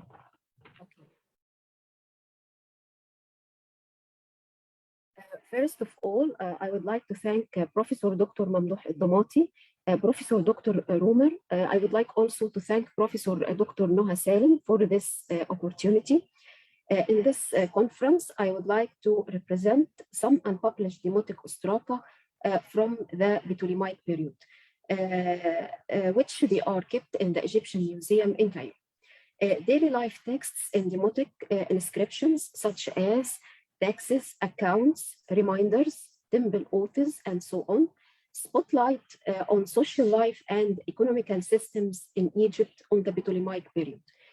For that important reason, I will publish in this paper some of these texts to know more about the life of the Egyptians during this period. Dating the texts is depending on some interior evidences, such as mention the date in some texts. For example, text numbers 1, 2, 4, and 7, and also the style of the handwriting. As for the provenance, it is known from the excavation in some texts, such as text numbers 4 and 7, while the rest, the provenances are not known.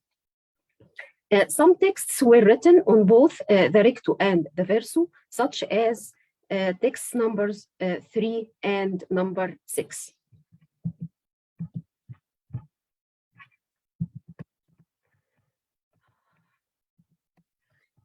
Sorry, I will stop sharing the PowerPoint because there is a problem in the slide.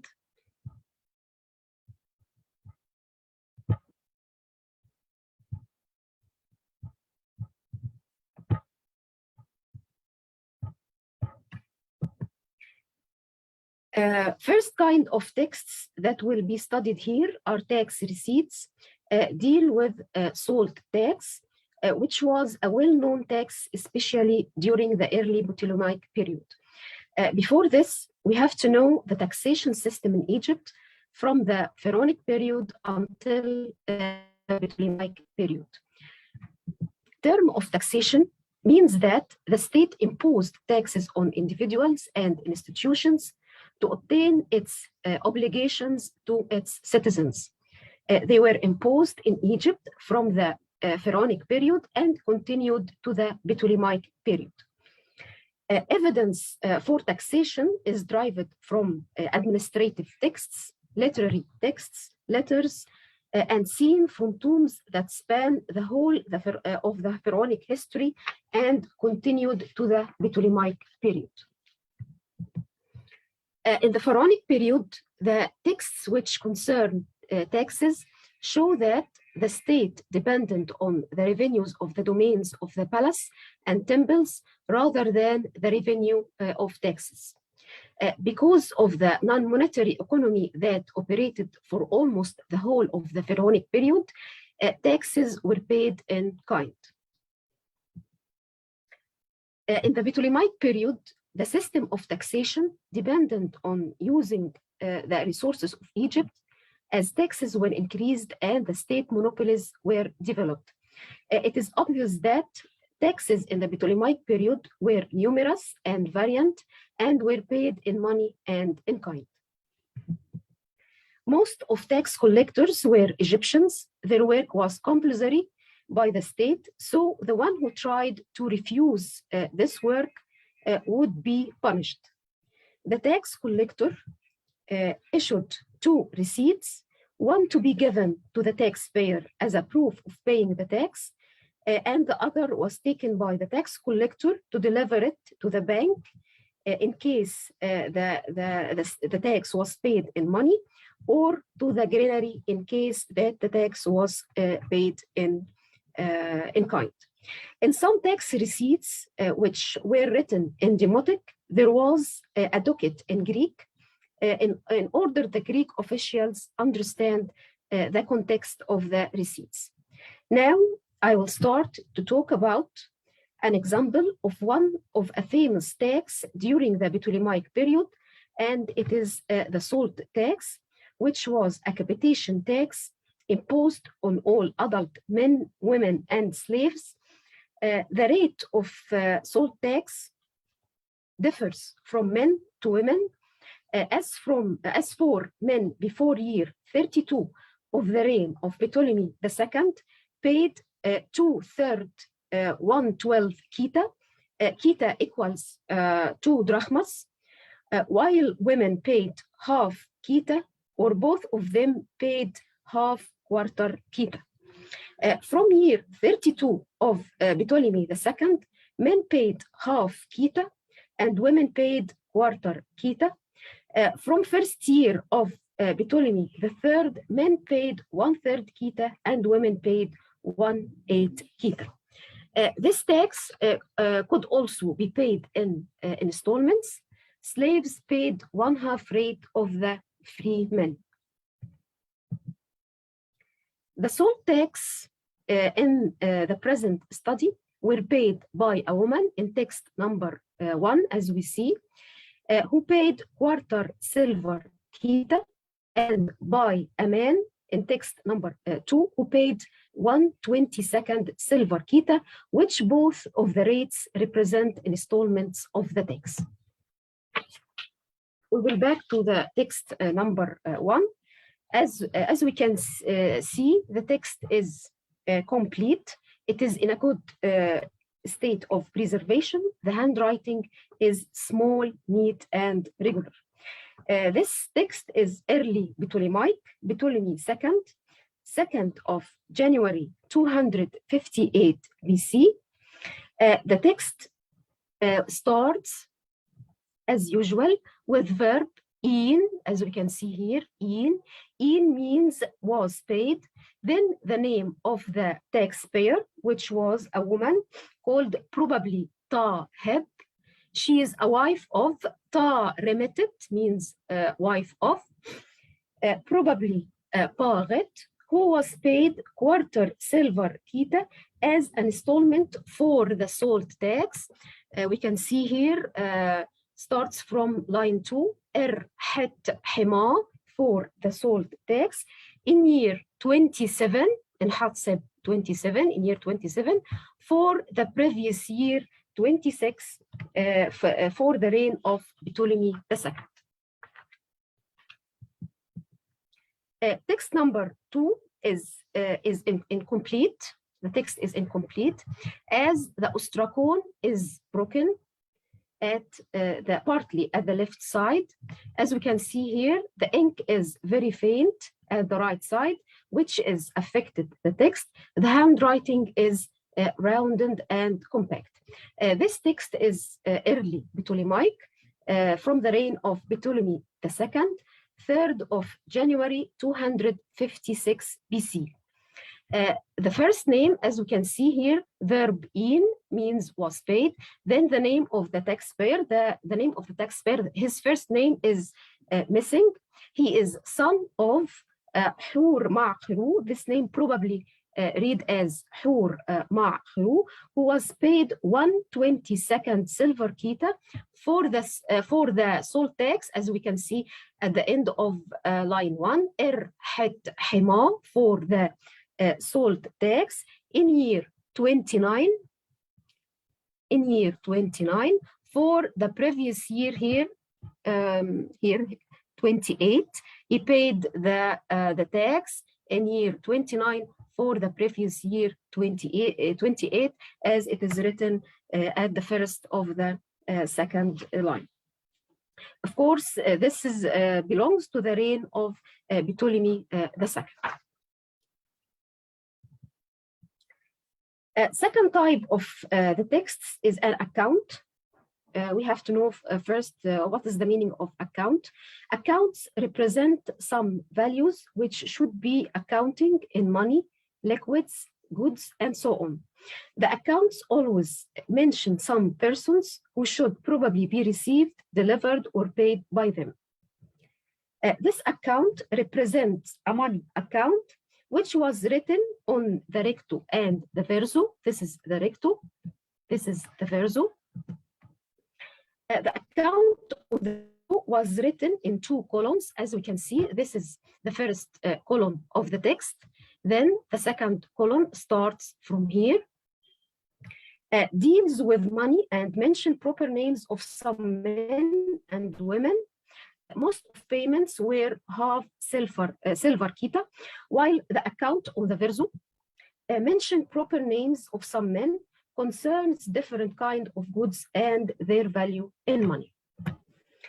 The text, the description of the text is incomplete as the ostracon is broken at the left side in the recto, and at the right side in the verso, and at the bottom. The ostracon is washed out in some places, especially on the left side, as we can see here, in the left side, and at the bottom on the recto, and at the middle and at the bottom of the verso, which is affected the text. The handwriting of the text is rounded and compact. We can try to read some lines for this text on the recto. On the first column of the recto, we can see here,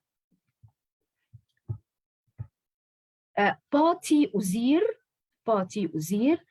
sa pa het netter, het qit half means Pati uzir, son of pa het netter, he should deliver or received half silver kita.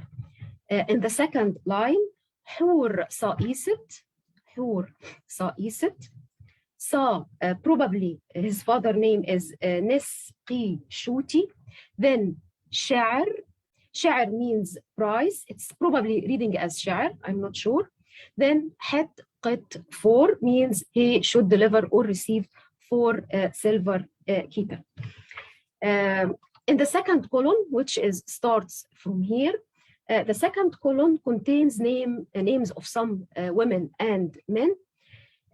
For example, ta men.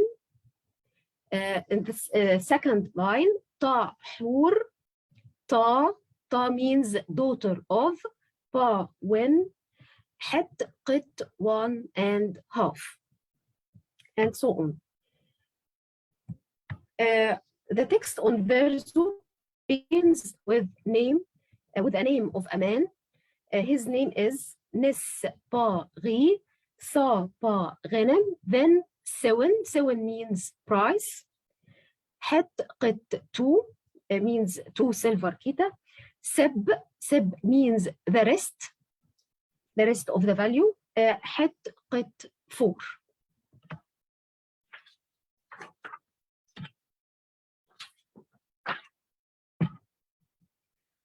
Third kind of texts, it is a reminder, which is a symbol. The meaning of reminder is a simple text related to an exchange between individuals to transfer certain amounts of goods or money. The text belongs to Demotic Ostraka from the excavation of the French Institute for Oriental Studies in Thebes in year 1963, and kept also in the Egyptian Museum in Cairo. Comparing the handwriting of this text with another text seems that it belongs to the early Ptolemaic period. The text, as we can see, is incomplete as the ostracon is broken at the left side and at the bottom. The handwriting is neat and regular. This text dated to the early Ptolemaic period, to the reign of Ptolemy II, 5th of June, 273 BC, or probably to Ptolemy III, 27th of May, 235 BC.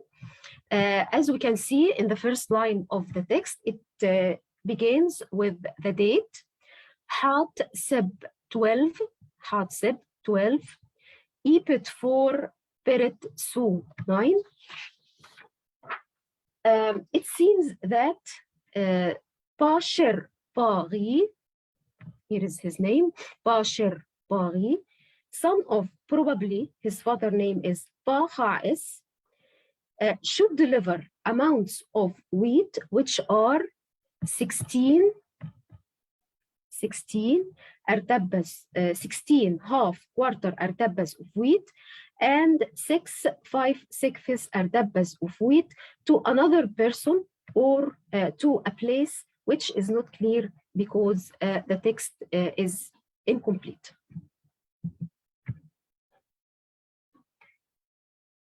The next text is a list of personal names. It is difficult to know the nature of this kind of texts, as it is always written without headings or dates.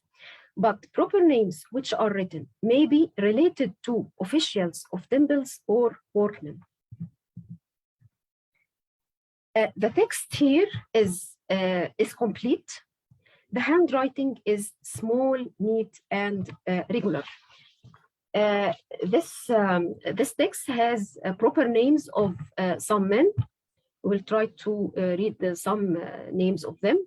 Pa Muntu, as we can see here in the facsimile, Pa Muntu, Sa Pa Sini, son of Pa Sini.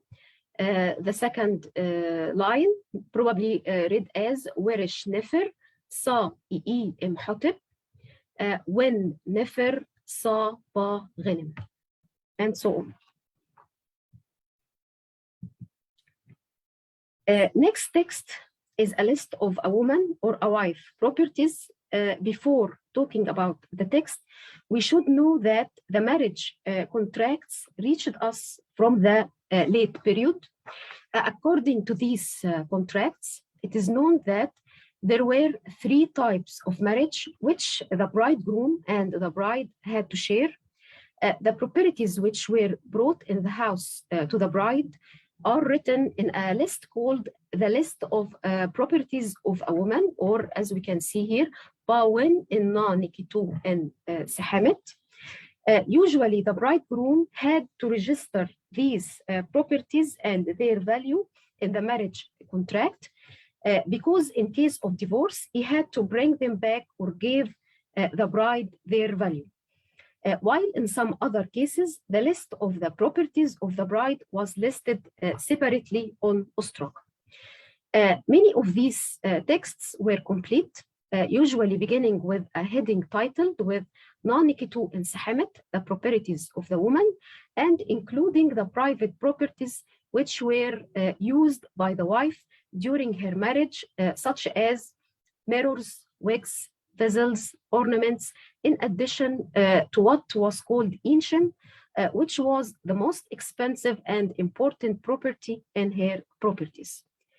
The list of a woman's properties sometimes appears in the first type of marriage, Sir and Hamet, document of the wife, and sometimes it doesn't. In this type of marriage, the husband gave the ship in Sahamet to his wife. It is a gift representing an amount of money and sometimes accompanied with a quantity of corn. At the beginning of the Ptolemaic period, the father of the bride received it from the future husband before the marriage, while in the middle of this period, the wife received it by herself. And at the end of it, she received it after the divorce. This document serves exclusively as a proof of proprietary settlements which are made in connection with a marriage. Most of these lists came from Thebes or Gabalain, and those texts of both sides show no difference between them. The present text is written on the recto and the verso. The text is incomplete as the ostracon is washed out, as we can see in lines 3 and 4 on the recto, and most the text on the verso. The handwriting is thick, rounded, and compact. The text on the recto, we will try to read some lines. The text starts with wa as usual. This kind of text always starts with wa or wa'at, means one. Here is a sign wa. Then the property and its value. For example, in line number 1, wa het 3, one het cloth. Here het means cloth. Makes 3 silver pieces. In line number 2, wa het تبعت 2 means one het cloth makes 2 obols. Obol equals 1/6 drachmas. In line number 3, here is wa'at for feminine. Wa'at sajarat 2 means 1 sajarat bed makes 2 silver pieces. We can see on verso only word awi in line number 1. Awi means pair of. The last text is a temple oath, and we have to know what is the meaning of the oath. The oath usually represents a case of accusation or defense concerning a matter about which 2 parties, the plaintiff and the defendant, are concerned. The oath can also be just a promise, of which very few examples are known. There are 2 kinds of oath. First kind, the king oath. The king oath almost comes from Lower Egypt and is usually written on papyrus. In this kind of oath, the text mentions the name of the reigning king and is usually concerned with government matters and is rarely concerned with private ones. The king oath is known in the period from the 3rd year BC until to the Roman period. Second kind is the temple oath, which almost comes from Egypt, from Upper Egypt, especially from Gabalain and Thebes.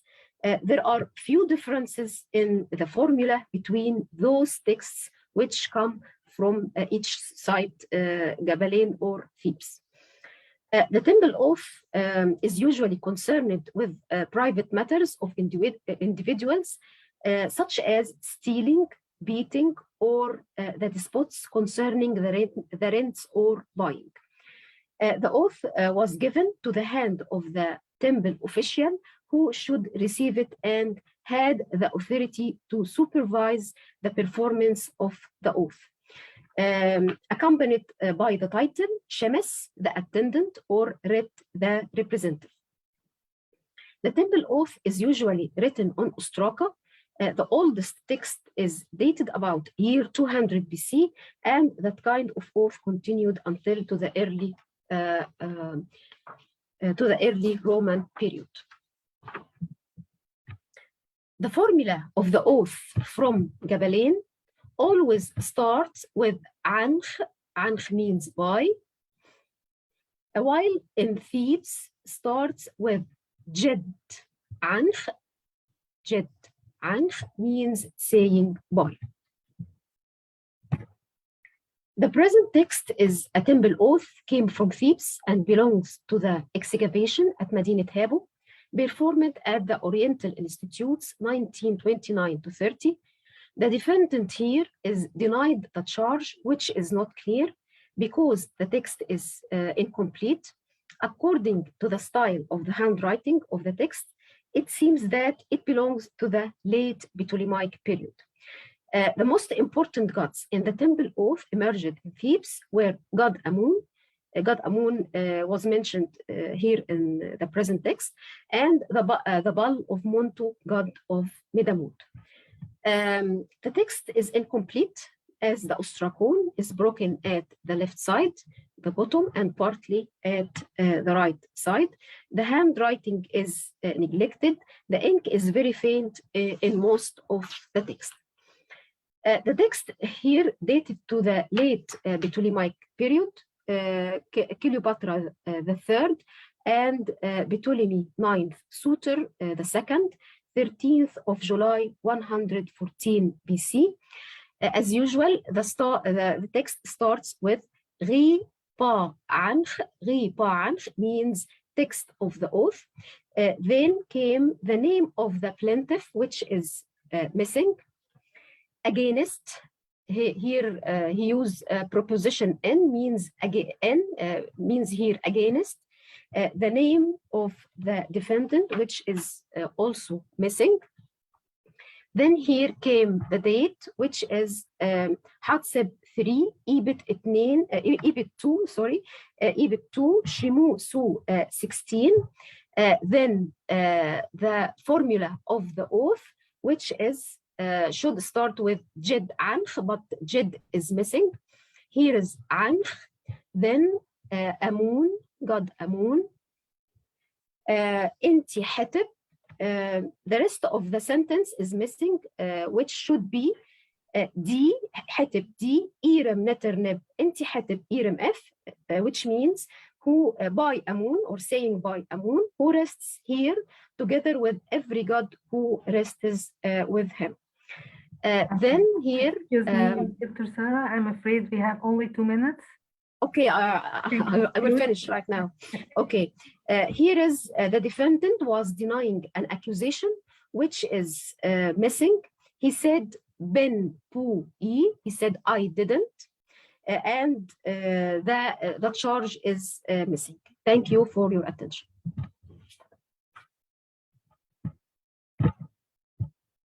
Thank you, Dr. Sarah, for this interesting and multiple pieces of ostraca. We are happy to see this ostraca in Demotic, and now it is open for discussion. If anyone has a comment or question, just raise hand, or there's the chat or the email. Okay.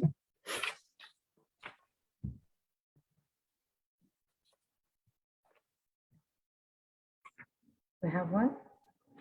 Professor Dorothy, you are welcome. Hello, can you hear me? Yes. I wondered, thank you for that overview. I'm interested in your salt tax receipts, and I wondered if you had demotic examples that show that slaves were charged half. But I ask because when Willie Clarissa and I studied the Greek receipts primarily, we found that slaves paid the same as regular adults. And I wondered if you had demotic material. Yes, we have demotic examples that slaves paid this tax. They have title Bak. Bak means slave. So we can, as Greek, we have the same in demotic. I'd be really grateful if you could send me the references. Okay. Thank you very much. My pleasure. Thank you.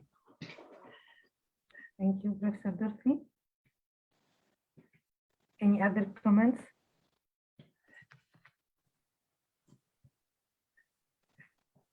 Okay, for me, Dr. Sarah, you mentioned El Jabalin. Is it the ancient name? No, this is the new name. The ancient name is Papyrus. Yeah, it is the same place. Papyrus, then Jabalin. I can't hear you, Dr. Noah. My people, so I know that the new or modern name is. Yes, the ancient name is. No, I confirm what you said. Okay. We welcome if there is any comment. Okay, so we can now move to the second speaker. Thank you, Dr. Sarah, for your interesting lecture. Thank you.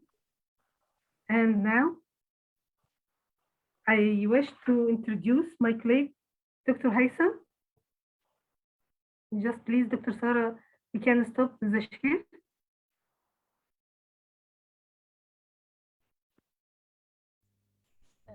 He can share. He can share directly. Once you start share, the previous one will stop.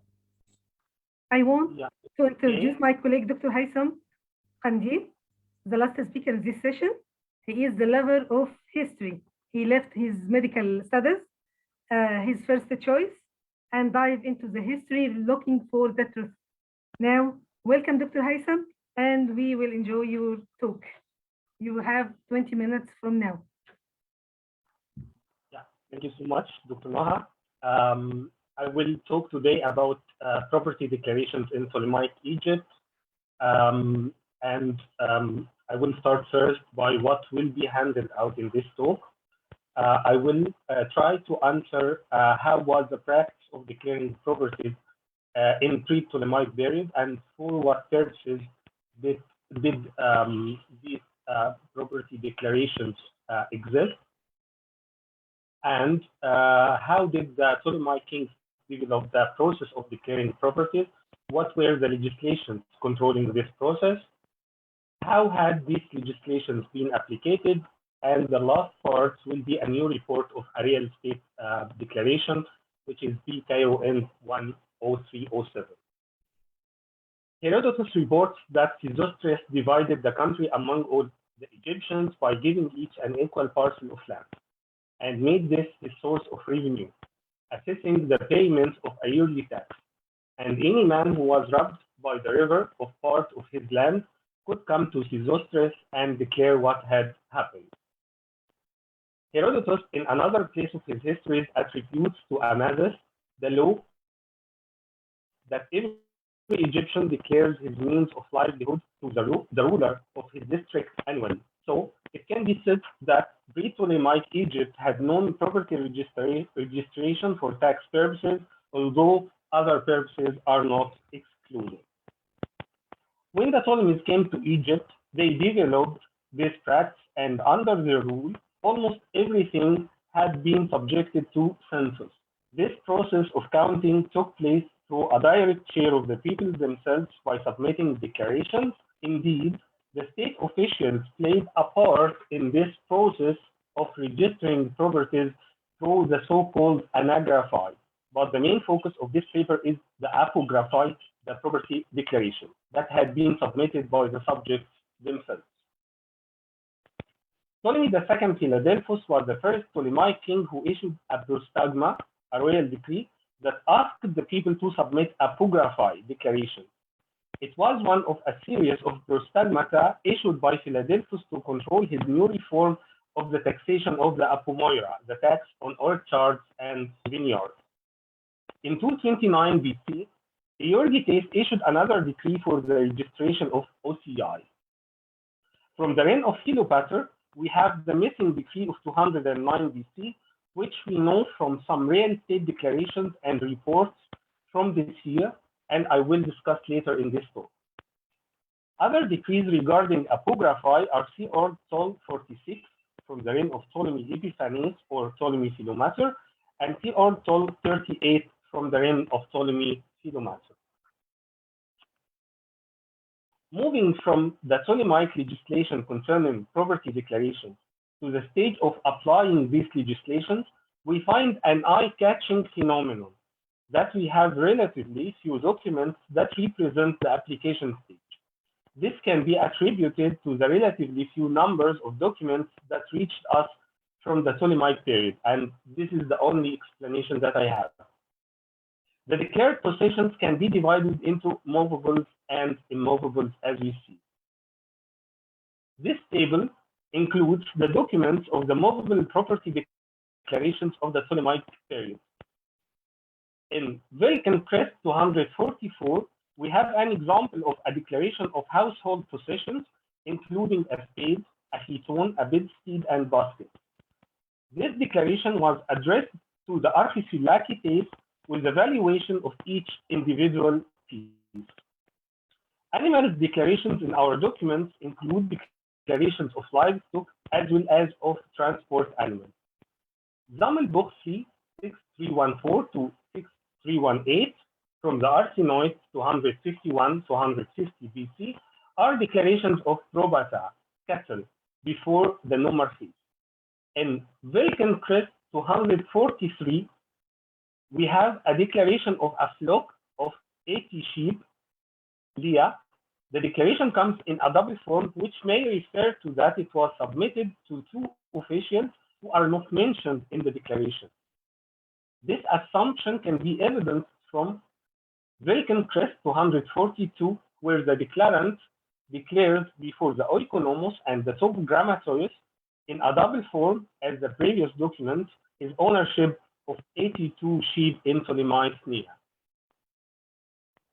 Although B. Frankfurt 5 is similar to the just discussed two documents, as all are declarations of animals and all come in a double form, it differs from the other two pieces in that it is a declaration of objects as well as subjects. The declarant, after declaring his ownership of a flock of 200 sheep, a goat, 2 kids, a he-goat, besides a mother goat and 5 pigs for his own usage, he declared for the purpose of the sole tax, apographo mai kai ista halika, his household members. Another livestock declaration is Zammelbuch 15370, which contains 10 abstracts of livestock declarations. We have 146 and Peter Tunis 806. Each is a declaration of a horse. So, why were animals registered in Ptolemaic Egypt? The answer is the taxes. Livestock was subjected as individuals to the halike, the sole tax, but more important was the pasture tax, which was a major source of tax revenues. There were also other taxes on livestock, as for example, the forest probation and the phylaki tikon, the gar tax. However, other purposes than taxes are not excluded. Dermatira, skin, was under state control in the Ptolemaic period. So the state should have had registers of all animals owned by individuals that escaped the state's control, whether skin was fully or partially monopolized. Otherwise, the state used some animals owned by individuals in the compulsory public work, liturgia. It should have been mandatory that the state has registers of animals that can be used in such work. Horses have a different story. The two declarations of horses were made by military members, and in the light of our knowledge of a certain tax called telos and nepias that was levied on those military members who do not have a horse, Professor Armoni concluded that the declarations of horses were for the exemption of this tax rather than to pay any other tax. The declarations of livestock do not attest any references to royal decrees, nor did they show a zontimesis and estimation of the declared property.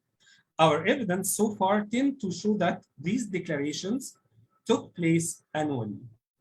Our documents attest declarations of crops and other agricultural products. In Wilkencrest 241, a certain Demarchus declares his ownership of grains. Wilkencrest 198 is much more detailed. It starts by enumerating 15 household members. In the rest of the document, lines 7 to 20, the declarant declares with the typical declaring phrase, apographo mai, ton hop archonta moi, his ownership of certain kinds of grains, zeton. Zammelbuch 22-15369 is a declaration of 10 artabas of wheat to the Basilicus grammateus.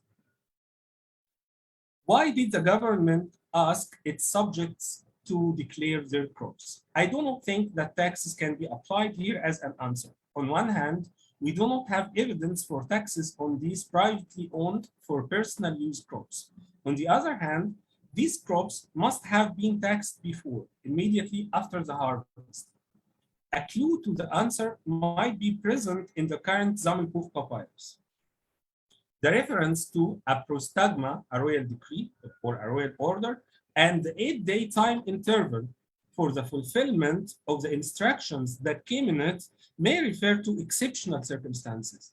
These circumstances could have been a high or a low flood, or else which needed enumeration of the stock of crops to face this crisis. If this is accepted, these crops declarations, unlike livestock declarations, were not of annual basis. The declarations of the ownership of vineyards, orchards, etc., were crucial for the collection of the apomoira. We have even fewer documents for this category of declarations. Only Pickle 314, which contains a declaration of a garden of 3.5 aruras, comes from the 3rd century BC, as it is dated to 257 BC. The rest of these declarations of this category come from P. Helsinki 1 and dated to the 2nd century BC. Number 11 and 14 each is a declaration of a vineyard and pylon. Number 15 and 16 each is a declaration of a palm grove, Phoenikon, in addition to a Paradisus Irenos and empty garden in number 15.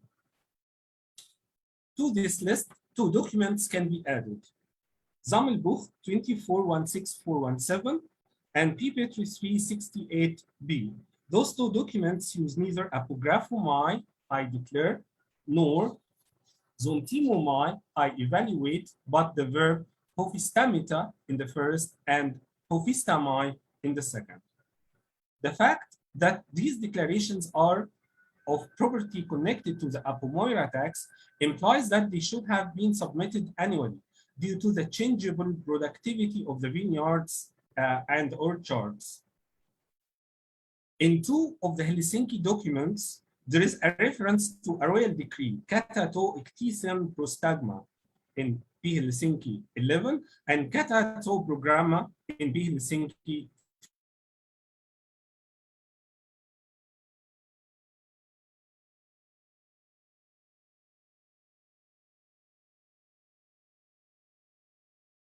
Of the annual submission of these declarations, because annual declarations are of no need to a royal decree, as the case of the declarations of livestock. Frozen, the editor of the Helsinki texts, assumed that a tax reform took place by Ptolemy Philometor in the year 163, that all taxes are to be paid in advance. If this is accepted, the reference to the royal decree should have been a special case in which the declarants responded to the amendment of the way of collecting the taxes, rather than responding to a decree asking them to declare their properties. The properties that might have been used to be declared annually. We have relatively more documents of declarations of real estate possessions than these of the other categories. We should differentiate between 2 kinds of documents. The first are what we can call real declarations, and the second are the reports of these real declarations. The declarant, after submitting a declaration of his real estate property, had to follow that by submitting another report. All these reports that reached us are addressed to the epimelites, and they are contained in this table. Wilken and Boucher-Leclerc believed first that the declarations were to be submitted annually.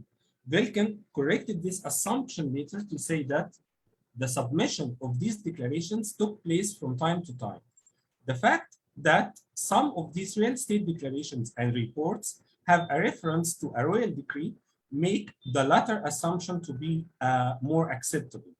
On the other hand, the Helsinki documents of this category of declarations don't have a reference to any royal decrees. The Helsinki declarations of this category were made for commercial buildings. Balanion in Helsinki 13, Beristerion in 10, and Lotronedion in 12, which must have paid annual tax.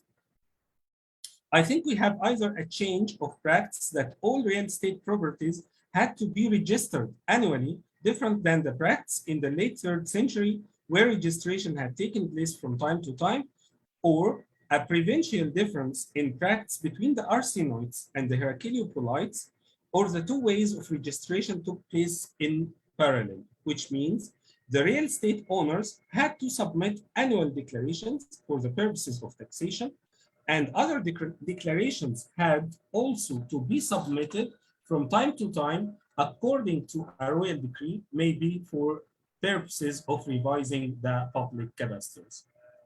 At least in the arsinoids in the 3rd century BC or late 3rd century BC, the process of declaring real estate properties took place through two stages. First, an apography was to be sent to the Basilicus Grammateus and the Oikonomos jointly, or to any of them, or to the Epimelites in the only special case of P. London 50.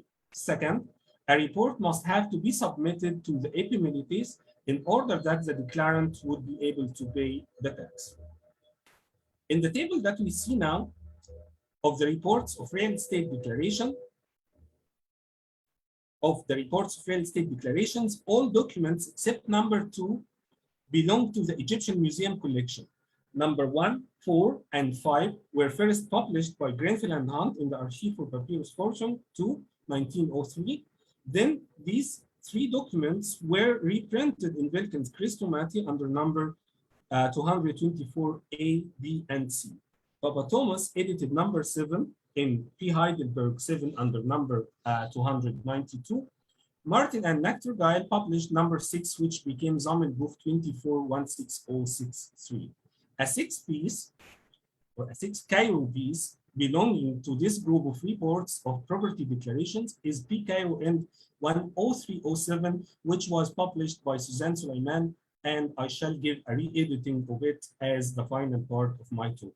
Actually, these reports can make an archive of Apollonius the Epimelites. The document refers to something that had been submitted to Callicrates the Oikonomos and Emotes the Basilicus Grammateus on the 28th of Phaofi of a year of an unspecified Ptolemaic king. 3 facts make it plausible that this document is a report of a property declaration, mainly of a real estate declaration to Apollonius the Epimelites. First, the inventory number. P. Cairo End 10307 is so close to the numbers of other reports that we have, so we can assume that all were extracted from the same cartonnage and were most likely from the same origin. Second, the formula which we have here with the officials' names and titles in the accusative, followed by the date of the declaration itself, is the typical formula of the other reports. Also typical is the joint mentioning of Callicrates the Oikonomos and Emotes the Basilicus Grammateus. Third, the date mentioned, 28th of Phaofi, refers to the same period in the year when the other reports were submitted. It seems that these texts were a response to the royal decree, Prostagma, that was promulgated by Ptolemy Philopator in 209 BC. This Prostagma ordered the declaration of real estate properties before a certain date. The declarant in our papyrus, who submitted the declaration on the 28th of Phaofi, the 10th of December 209 BC, should have submitted our report in a day between the 29th of Phaofi and a certain day at the beginning of Hathor on or after the 11th of December 209. Based on the structure of the parallels and also from the certain reading of lines 2 to 5 and the semi-certain reading of line 1, where the average number of letters in each line is about 13 letters, the text of our papyrus, P. Cairo End 10307, can be completed as follows. The preserved part can be read as Likraten ton oikonomon, kai imoten basilikun grammatia, te kabbaita to Phaofi. The lost part of the papyrus can be supplemented as follows. Itus iuta delta Apollonio epimelite para en to en epigrapsamen pros cal and cal as the first syllable of Callicrates. The papyrus is translated as follows. Year 14, to Apollonius the Epimelites from N, son of N, I declared before Callicrates the oikonomos and Emotes the Basileus Grammatois in the 28th of Phaeophi. To conclude, Egypt had known property declarations since its dynastic times. The Ptolemies inherited this practice and developed it. So during their rule, almost everything was counted.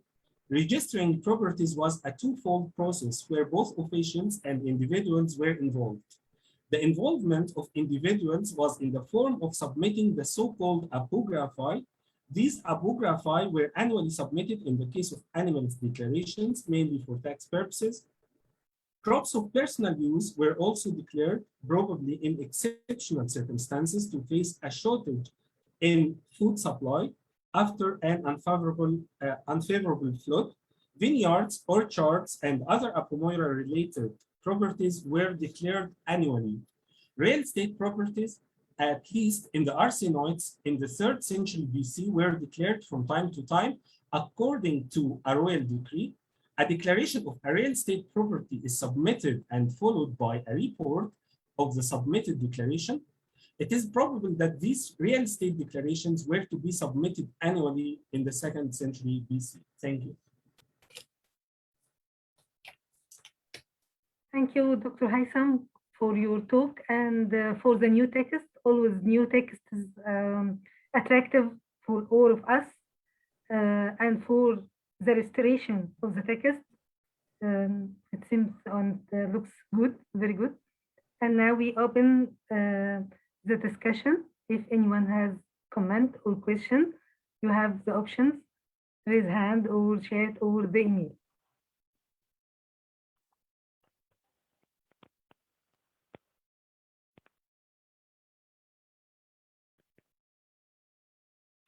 Okay. Iman? Yes? Yes, this is okay. Thank you, dear colleague, for your question. Just wondering if we have apographia of overloaded, overflowed land. This is the Ptolemaic period, like that one from the Roman period. Do we have? Yeah, thank you so much for this very interesting question. Actually, as far as I know, we don't have these kinds of apographi from the Ptolemaic period. As I mentioned, Herodotus told us that the practice was in the Ptolemaic period as follows: when the river, when someone is robbed by the river of part of his land, goes to the government officials and tell them then that those officials go to check this. And this is exactly the practice in the Roman period. And recently I have published one piece of this apography of inundated land. But during the Ptolemaic period, we don't have any of these apographi. This may be because, in my view, because all the land had to be registered in Ptolemaic period, especially with the newly reclaimed area of El Fayoum. We have registers of, for example, the Como Grammatis, for example, Menches, the Como Grammatis of Osiris. So I think that all the land, and also we have this important ostraca, the Karnak ostracon, where the Ptolemaic king asked that all land and all the means of irrigation is to be registered. So I think that the whole land was to be registered, and so there is no need for this kind of uninundated or overflooded apography. Well, thank you. Okay. Any other questions or comments for Just Dr. we Haitham are or for checking Dr. our Sarah? email. Yeah. Just 1 moment. So I have have one 5 on my minutes, direct so- inbox. Okay. I have question from the inbox. Yeah. For Dr. Haitham. As you discussed, the livestock declaration were taking place annually.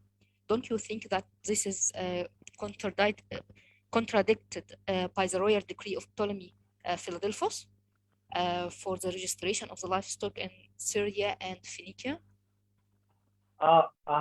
Yeah, I think you mean this this prostagma of Ptolemy II Philadelphus for the registration of livestock in Syria and Phoenicia.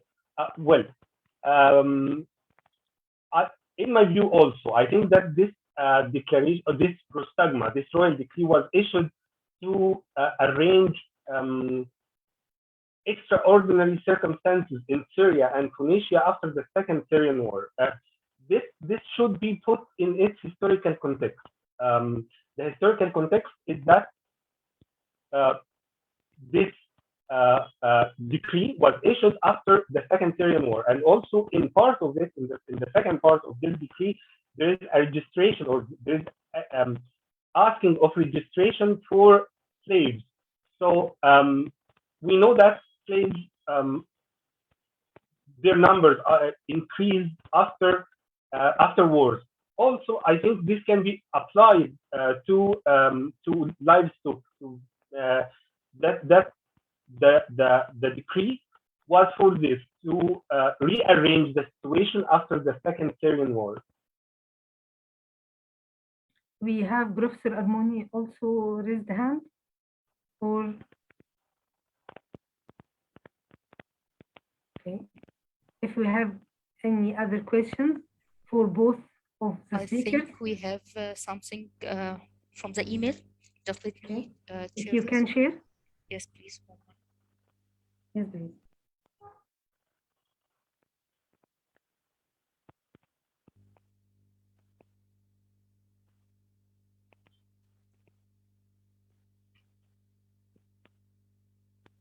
Can we maximize?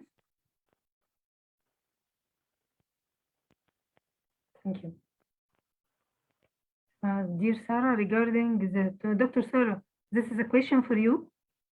And regarding the two salt tax receipts, the tax years, or if I heard and I saw correctly, one behind the years in the date. So they must have been written from 2 to 2p. Is this correct? Greetings.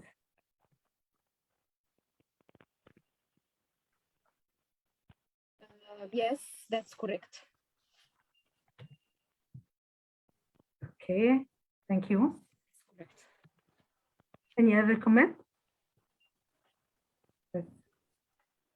Okay, we are near to the break, and we have a break, 1 hour break, and we will meet at 7 Cairo time, and after that we will continue the last session of this conference. But I want to thank the two speakers for their interesting papers and all the attendees for their existence. Thank you. Thank you so much. See you in 1 hour.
So here I am. You see me? Do you see me? Yes. Yes, yes. So I have to chair the two speakers that come now. I'm really Clarissa. Huh? Yes. And, I have to be chairman for the two speakers, but you regulate. So when there are questions, you do that. I don't have to do anything for the questions. You do that. Okay, we will do. Yeah, that's what you are in charge of the computer system, because my knowledge of computers is zero. I'm very bad at it. Don't worry.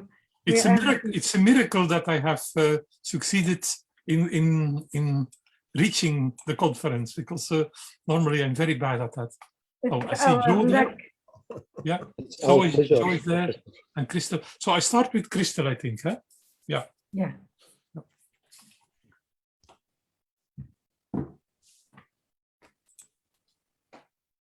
So we didn't say hello yet. So hello, Joe.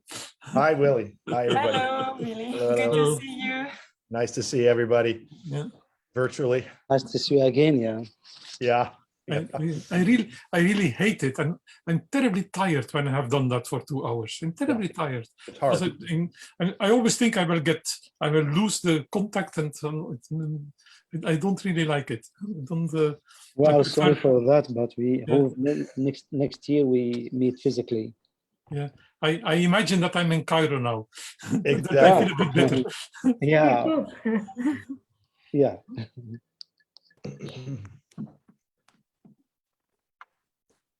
Nice session for all.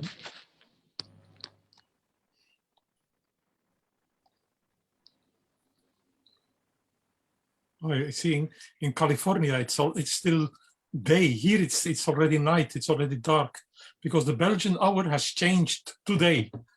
So normally I was expected to start at 7, but in fact it's 6 o'clock now. Yeah, but it's already dark.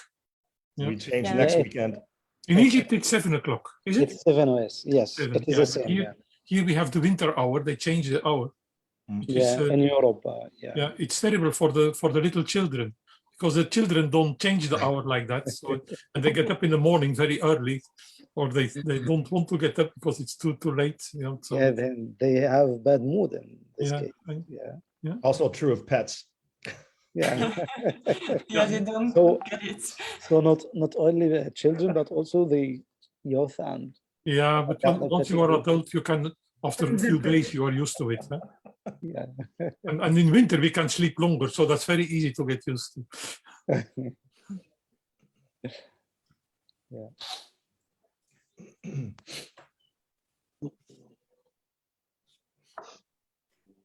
It's 7 now. Yeah, we are ready. Yeah, we start? Yes, we can. We start. So, well, I'm introducing to you Christelle Fischer of the University of Southern California, and she is famous for the first woman who wrote a book on the army in Ptolemaic Egypt. So she has a book on army and society in Ptolemaic Egypt, and never a woman has done that before. And so it's a very different book from the one that all the men wrote before her. But today she will talk about Judean immigrants in the 2nd century BC, and you have the word. Thank you, Willie, for this very kind introductions. Yeah, we are several women now working on the army, so things have changed, right? So let me share my screen here, and you can confirm that you can all see it. Okay. So thank you to the organizers for inviting me and allowing us to be at least virtually all together across continents. As you will see, my talk engages more with the social life part of the conference, with the place of ethnic groups in Egypt and its intersection with political history, rather than with economic system. So the status of the settlement of the Judeans in Egypt is a vast topic. So today I will focus on 3 questions. Did the Judeans in Egypt help the Ptolemies in their attempts to recover Coeros Syria and Phoenicia, which they had lost to the Seleucids in 197? Did the Judeans in Egypt side with Cleopatra II and Alexandrians and Greek military elite against Ptolemy VIII? And did the status of the Judeans in Egypt change from Ptolemy VI to Ptolemy VIII, two kings who are strongly contrasted by ancient authors? So why to ask these questions? The very broad question is to figure out what happens to people who immigrate and settle down. A more specific question is to ask whether the Judeans were a special group of migrants.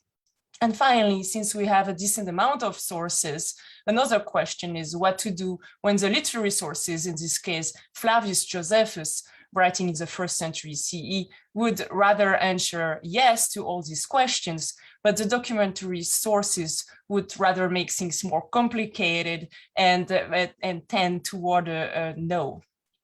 Before starting, just a preliminary comment. Since not all migrants from Judea came from an homogeneous religious background, I prefer to call them Judeans rather than Jews to refer to individuals that are called Judaioi in the Ptolemaic sources, or for whom a reasonable number of criteria relates to this ethnic group. So I will start with an overview before answering the 3 questions. Apologies for the bullet points. So in the 3rd century, following Ptolemy I's takeover of Syria and Phoenicia, briefly then, but Judean communities, like other immigrants in Egypt, were well represented in Alexandria, the Delta, and the Fayum. But some communities also lived in the Nile Valley, in particular in Thebes and Edfu. Their number is usually overestimated on the basis of literary sources. In contrast, when you look at clerics, we see about 5% of Judeans down to 145, in contrast with 17% of soldiers from Thrace and about 24 of soldiers from Macedonia, based on the recent revelation of Hubel's list by Stephanou.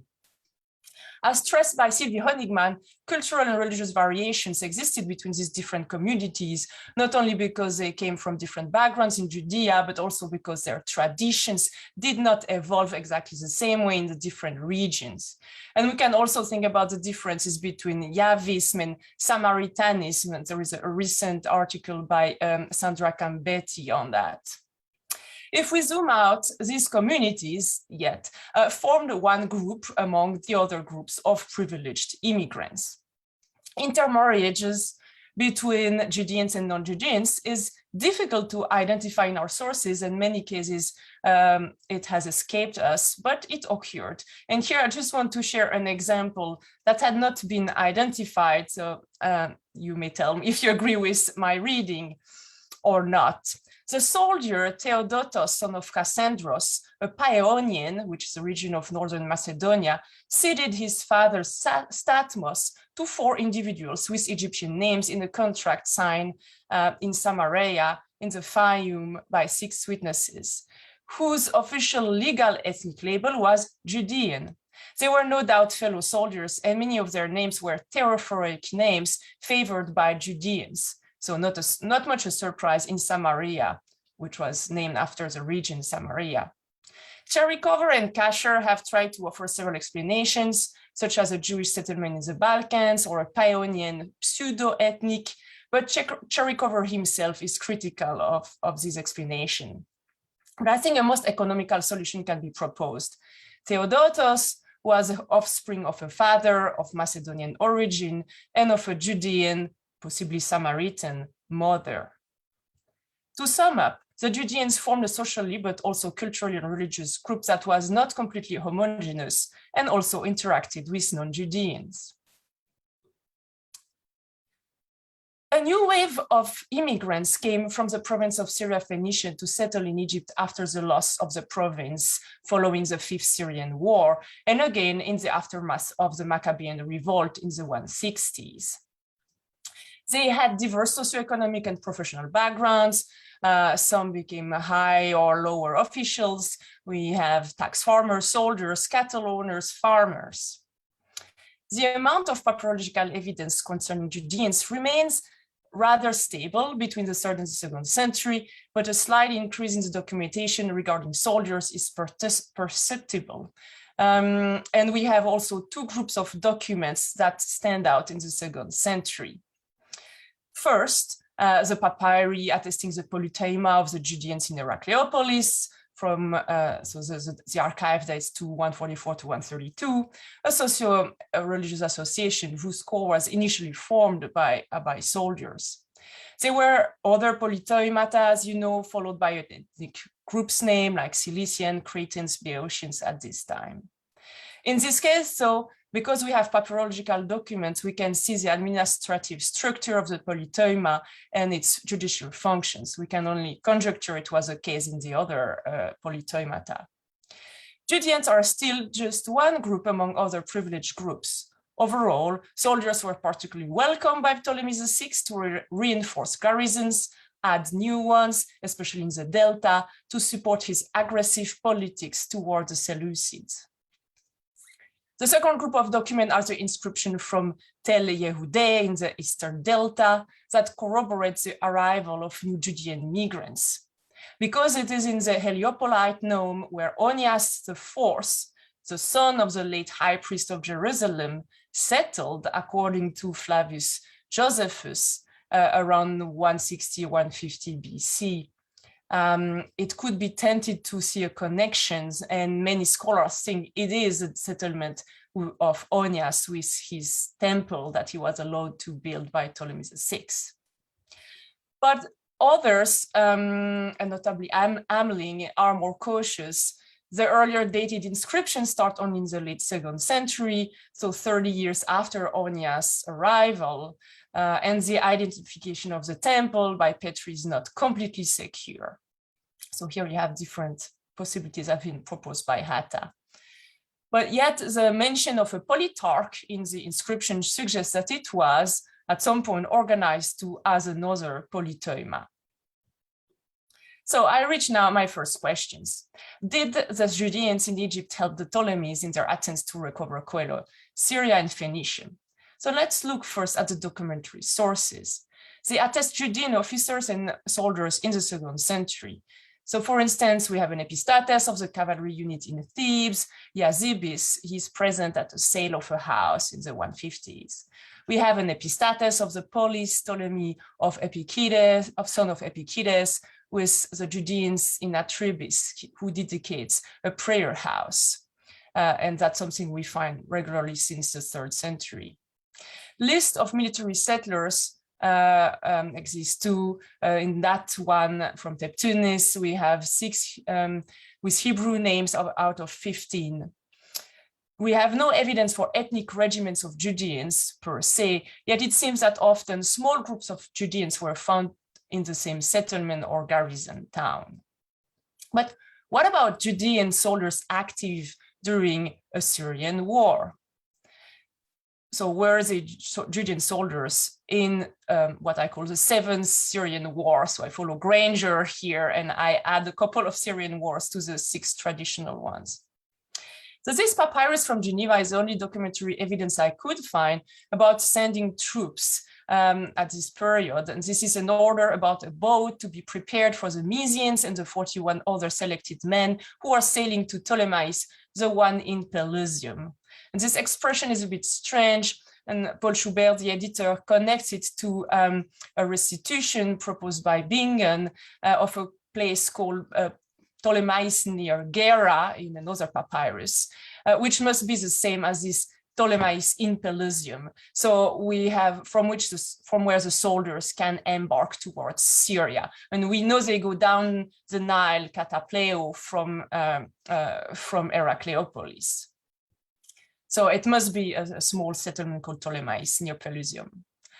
We have no papyrological sources about Judeans among these soldiers, yet they were Judean soldiers in Heracleopolis. So there is no reason why Judean soldiers would not have been mobilized to and from everywhere in Egypt. Let's now turn to okay, you still see, yeah, I guess. Let's now turn to the literary sources, above all Flavius Joseph, who tells us twice very briefly the military achievements of Onias, the son of the high priest. In a passage of the Jewish Antiquities, when Onias writes to Ptolemy VI and Cleopatra II to obtain their authorization to build a temple, he reminds them of his help in Syria, which must refer to Ptolemaic military activities to help Alexander Balas, the usurper of the Seleucid throne that is supported by the Ptolemies around 150–150. In a passage of the Contra Appionem, which is still often accepted at face value, Josephus says, and as for Ptolemy Philometor and his wife Cleopatra, they committed their whole kingdom to the Jews when Onias and Dositeos, both Jews whose name are laughed at by Appian, were the generals of their whole army. So there are at least two reasons to question the validity of Joseph's statements. First, the Contra Appionem, as you know, is a polemical text, and Josephus' aim in his writing in general is to demonstrate that Onias did everything right. Second, nowhere else are we told that two Judean generals are entrusted with the army, or that Onias fought in Syria. Diodorus tells us about a certain Galaistes, friend of Ptolemy VI, about which yesterday Chariclea Harmony talked in the context of the civil war. So we know he was, before things turned bad for him, the general of the army, presumably. Josephus' accounts seem rather to reflect that there were Judean officers in the army, as we saw in our documentary sources, but certainly not the two top commanders. And here I'll briefly mention that people have tried to identify Onias as an official, high official in the in the Ptolemaic administration. Here it's UPZ 110, where Onias is addressed, but we don't, I couldn't find the original papyri. I think Siska Hogendik for the facsimiles. So the question is there an Onias here? But in any case, already Wilken didn't think that it would have been the Onias of the temple and of Flavius Josephus. So just a caution that is needed when we try to identify individuals in documentary sources with those of our literary account. We need to be very careful. Another problem is that Josephus is the only one to mention the military career of Onias, the temple builder, whereas we may cast doubts on that, as Eric Gruen did already 20 years ago, and actually Wilken too, so there was two different Onias. Let's remember too that the combination high priest warrior king of the Maccabees was a novelty to come and an anomaly and was problematic in Judea. So it's doubtful he was the same person. Josephus or his sources possibly mixed up two Onias, the temple builder and an officer, and created one single historical figure. Onias and his followers probably did not play a significant role in the interstate relationship of the period, at least once Balas granted the high priesthood in Jerusalem to Jonathan in 152. So then it seems impossible for Onias to go back and claim again the high priesthood. I should also mention that Ptolemy VI had been considering any possible strategy to destabilize the Seleucid rule in Coelo-Syria and Judea. And a recent numismatic analysis by Julien Olivier has shown that Ptolemy VI provided financial help to the Maccabees between 160–152, so the period when Onias came to Egypt too. So if the Ptolemies contemplated to use Onias to recontrol Judea or to destabilize the Seleucids, it was not the only strategy they utilized. Okay. Again, now moving to the 9th Syrian War, Josephus is again the only one to tell us that, so 50 years later now, Cleopatra III had entrusted the entire army to Ananias and Kelkias, the sons of Onias. This repetition of a pair, as in the previous generation with Ptolemy VI, may also have to be seen with caution. In any case, an autobiographic text in hieroglyphs of the statue of General Petit-Moutès tells us, what you have here, tells us that he was the main general of the Queen during that war. So we have to read this quotation, Flavius Josephus. Let's turn to my second question. Did the Judeans in Egypt side with Cleopatra II and Greeks and Alexandrian against Ptolemy VIII? We have to distinguish between the events of 145 at the death of Ptolemy VI from the civil wars that come later in the late 130s. And to return to the problematic passage of the Contra Appionem. So Josephus gives a fanciful story of Onias defending Cleopatra with an army against Ptolemy VIII, and of an attempted killing of the Judeans with elephants by Ptolemy VIII.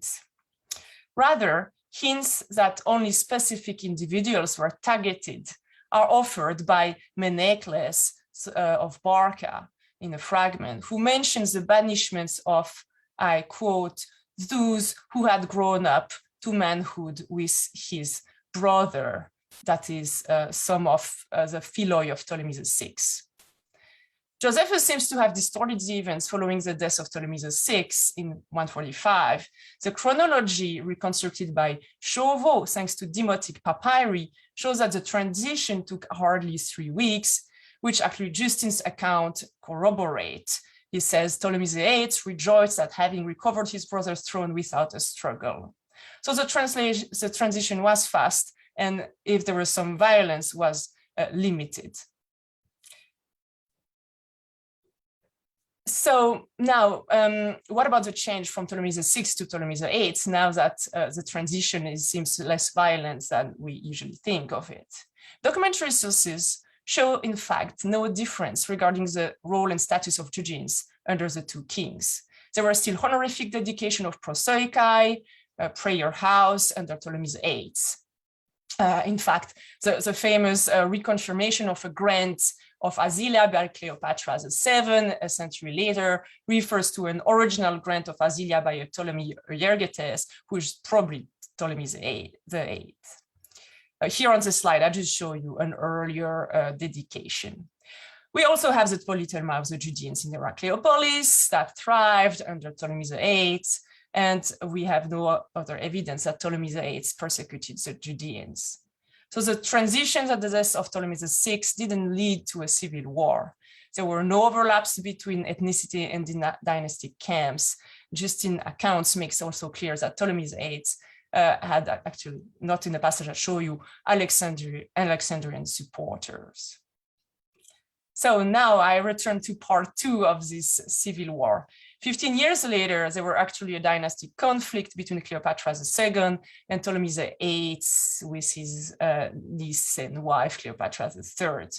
We have now a better idea of why it happened then, thanks to a recent article by Eddie Lancier that shows that the appointment of the son of Ptolemy VIII and Cleopatra III as eponymous priests probably were felt as a threat by Cleopatra II. That may explain the timing of this. Well, here I will suggest that there was no consistent correlation between a dynastic faction and ethnicity, and that such a view was influenced by Josephus' Contra Appionem and by a lot of weight given to ethnic tensions. So here are my responses against the argument defending an ethnic interpretation of the event. So as we saw, there was no rupture between the policies of Ptolemy VI and VIII regarding the Judeans, and I would claim in general between the two brothers, we've tended to exaggerate the differences. There is an absence of Egyptian representations of the queen or of Cleopatra II, or of her mention in a few demotic papyri preserved during the war, but it can be explained by pragmatic reasons that she was besieged in Alexandria. Yet even though Cleopatra held at some points few strongholds in Upper Egypt, like the garrison in Hermontis, some that is dated of year 3, So it seems that they acknowledge the queen. Some of the members of the gymnasium in Komombo who erased at some point the names of Ptolemy VIII and Cleopatra III, and who are no doubt largely soldiers, may have been supporter of Cleopatra II, yes, but we cannot be sure at this point, at such a late period, that they were Greeks. They may just be of Egyptian or Greek or Egyptian origins. Ptolemy VIII's decree of 124, which required associations, including gymnasia and polytoima, to alienate some properties, exist indeed, but it was targeting all sorts of associations, not specifically Alexandrians and Greek.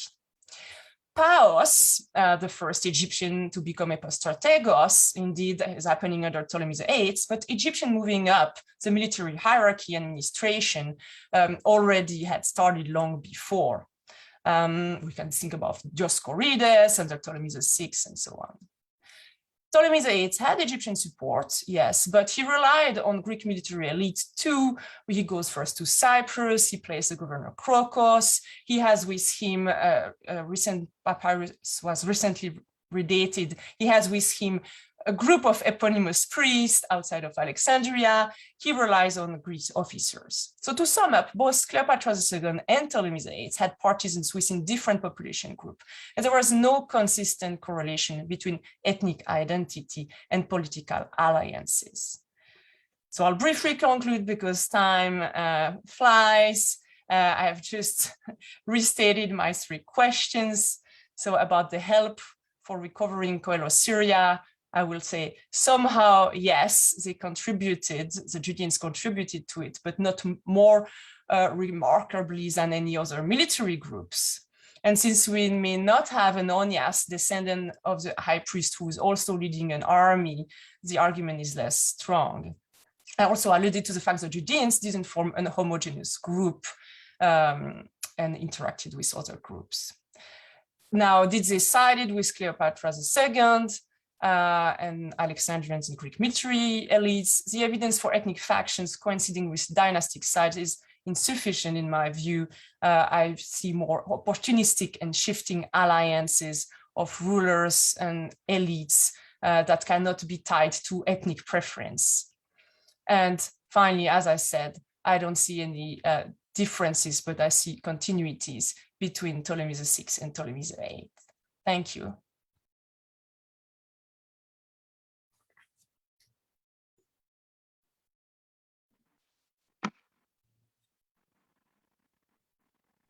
You are muted, Vili. So, yeah, thanks very much for this interesting paper, where I see some opposition between the documentary evidence and the authors. And the authors are very explicit, but you don't really trust them. I think you are right not to trust them. And I'm sure there will be some questions here, yeah? And the army was there, so I now see how it fitted with your earlier work. Yes, we have Professor Mamdouh. Yeah. Yes, thank you very much for this very interesting lecture, but I would like to ask you, did the Jewish priests played a special role in our political special role like the Egyptian and the Greek priests? And when yes, how was it effective, this role? Yeah, we would like to know more about Onias, right? We know little about the organization except from what Flavius Josephus is telling us. So we cannot really say. Some people associate it, I mean, there is some people think that this Zilia decree I mentioned that was reconfirmed by Cleopatra VII is possibly concerns this temple, the temple that Onias built. But we don't really know. He seems to have had, if anything, a local role within his community, wherever he was, in Heliopolis, and that's it. But yes, we know that the text of the Torah had been used and copied earlier on, and were used for handling judicial matters within the community. So we have hints of that through the Heracleopolite papyri from the Polytoima. I don't know if I exactly answered what you are asking, but. Thank you. More questions? Yeah, please. Thank you so much for this interesting lecture. Just I would like to, if you could shed more light on the erasing of the names of Cleopatra III and Ptolemy VIII at Komombo by the members of the gymnasium, because I am so interested in this. And I have a problem with Cleopatra III on the Bandu text of the columns of the Hebrew Hall. So I had some solution, but I would be happy if you provide me with more information. No, I mean, I don't have more information that, you know, what has been written on this, in the scholarship on this erasure. So indeed, it seems that we had partisan, I mean, I'm not denying that we have partisans of Cleopatra as a second there, yeah, which is, you know, in a sense interesting that we see down there we have. I'm just, you know, kind of putting my finger in making strong associations. Oh, we have soldiers in gymnasia, therefore we have, you know, Greeks and who wants to, through their Greek ethnicity, are, you know, in the faction of the queen. I say, well, we don't really know who they are, right? So that's just, you know, the kind of caution I'm kind of shedding or sharing there. But I'll be interesting to hear what you have to say about that. I mean, I also want to say that, you know, Cleopatra later on is obviously well connected with the Judeans. So, you know, we can see how things are shifting. Even, I mean, Josephus himself said it later. So, you know, that's why I say we should be cautious. Okay, thank you so much. Yeah, Claire has a question too. This is another, yeah, Professor Arbunia. Am I allowed to pose my Yes, I think yes. you are. Thank you. Thank you very much for your paper. I was very glad to hear your opinion about the position of Jews under Ptolemy VIII. I also assume another grounds that there are continuities between the policy of Philometor and that of Ptolemy VIII. So thank you very much for that. But here's my question. Some years ago, Patrick Zenger published his important monograph, Die Ptolemäische Organisationsform Polytoima, where he discusses at length Jewish communities of mercenaries in Egypt. And as far as I remember, he explains the rise of the Polytoimata as an attempt to integrate Jewish immigrants within the legal and administrative framework of the Ptolemaic monarchy. I would be very glad to hear your opinion about that. Thank you. Thank you. Yes, no, that's a very important book, and I'm kind of in agreement with Patrick Zenger's. I think that the goal was to integrate these immigrants and make them welcome. And I push a little bit more than him on the fact that these Polytoimata are a creation, as Dorothy Thompson had said decades ago, of Ptolemy VI. So it's connected to this moment where he's trying to have, to secure mercenaries at this period, following he has a very aggressive external politics once he's back in 163, and he's reorganizing the army on other accounts. So I do think that it's one way to make them feel happy to have their own organization. I think I don't see it so much as a Polytoima in Heracleopolis, for instance, as really a district that is under the authority of this polyteuma. I see it more as a network of whoever is called himself Judeans in the region to be able to, benefit from that. So I see it slightly more flexible than the idea of, grounded in a single area. But overall, I agree with what he says. Thank you. I think we can take last question in less than 1 minute from the attendees. Yeah, Rain, you can talk. Yeah, if there are no more questions. We have one. Yeah. The final one, we can take it quickly. Hello, can you hear me, Willie? Brian here. Yeah. Yes, we hear you. Yeah. Hello, Yeah, we hear you. I just wanted to ask about the smaller number of Jewish people identifiable in the 1st century BC. Does that reflect a less importance to ethnic identity, which would also reflect, if they're not important as an ethnic group in the army, then there's no need to identify them as much?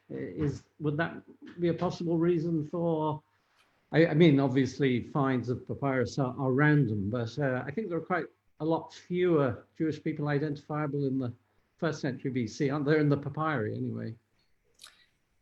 Yes, I mean, as you could see, I didn't say much about the 1st century, and it's really tricky because we have less evidence, so it's difficult to know what it means.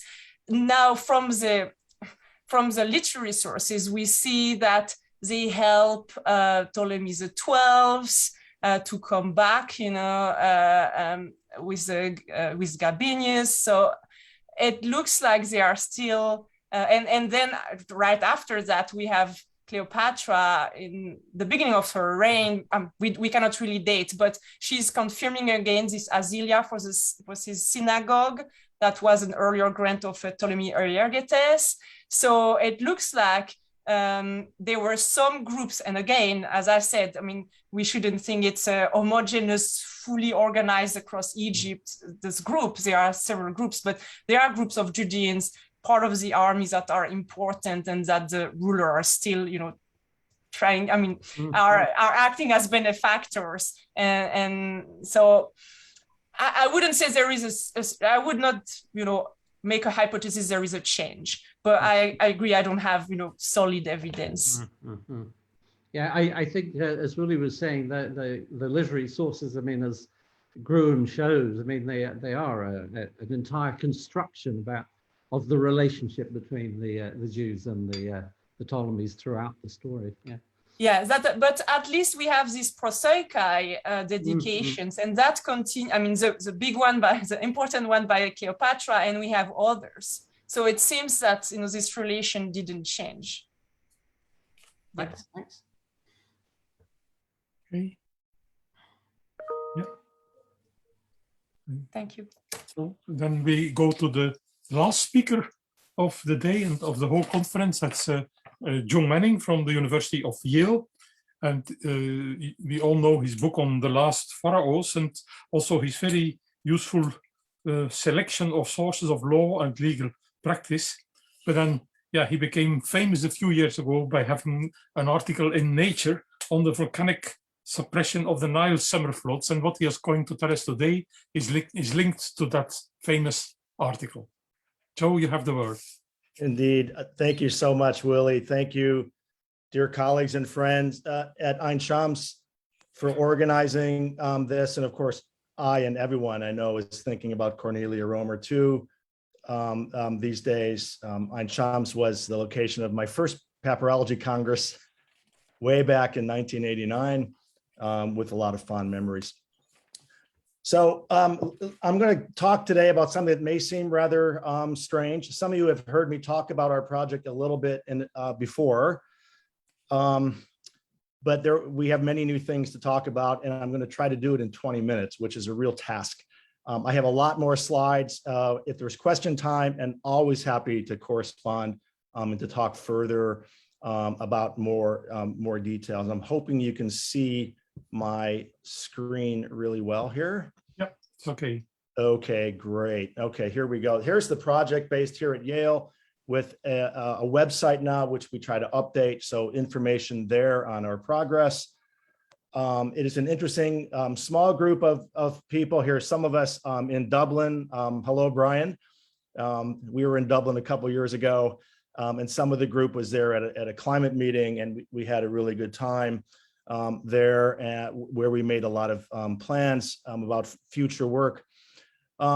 The project is coming to an end in about a year in terms of funding, but now we begin the task of trying to write papers about which we have several in process. So you'll be hearing about us as time goes by.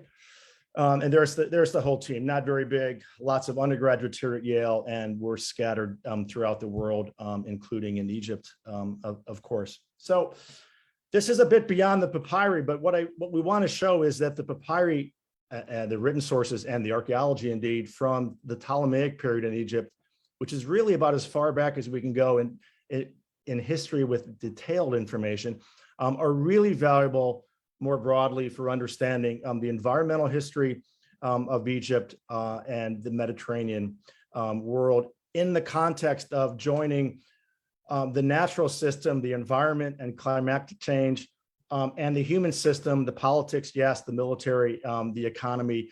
These systems are not separate in any human society. We are linked in this way, and we are coupled between the systems with negative and positive feedbacks. So actually, it's very complicated, which is the nice thing, I think, in terms of thinking about even political history of the Ptolemies, because the Ptolemies, like no one else, we're not living outside of their Nilotic environment, of course. So we think it's important. The problem is how to do this work, because it's not very easy to do on the basis of the papyri.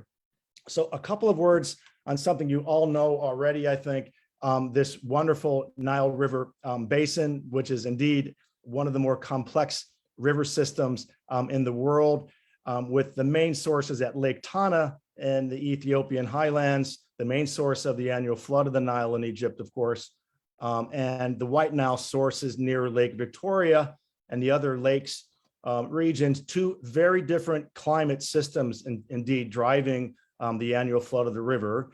And there are other rivers too that feed into it. So we know quite a lot about how the Nile floods, of course, but there's a lot of new information and more to come.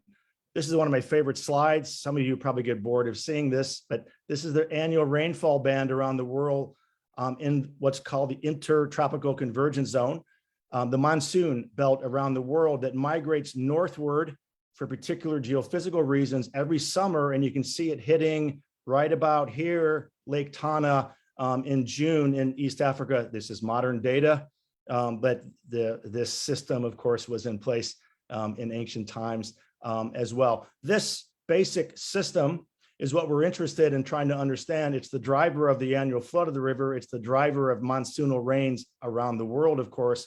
And there are linkages we can now, I think we can understand between Egypt and places like South Asia, India, and East Asia, even in the same years, which is pretty exciting. So this is the basic mechanism that we're looking at through large volcanic eruptions. More on that in a minute. This, of course, is the inspiration, very well-known book by Carl Butzer in 1976 that basically gives us the environmental conditions and constraints, more or less, on Egypt, the crops that are grown, the time of year, the settlement patterns along the Nile over historic times in ancient Egypt. It's a brilliant book with no climate or environmental information because very little existed in 1976. It's changed substantially since this period, which is the really exciting thing. Not that we want to rewrite this brilliant book, but we can, in almost every detail now, do that. So it's rather exciting. Now, we know the Nile River varies in its flood every year. It's a variable river.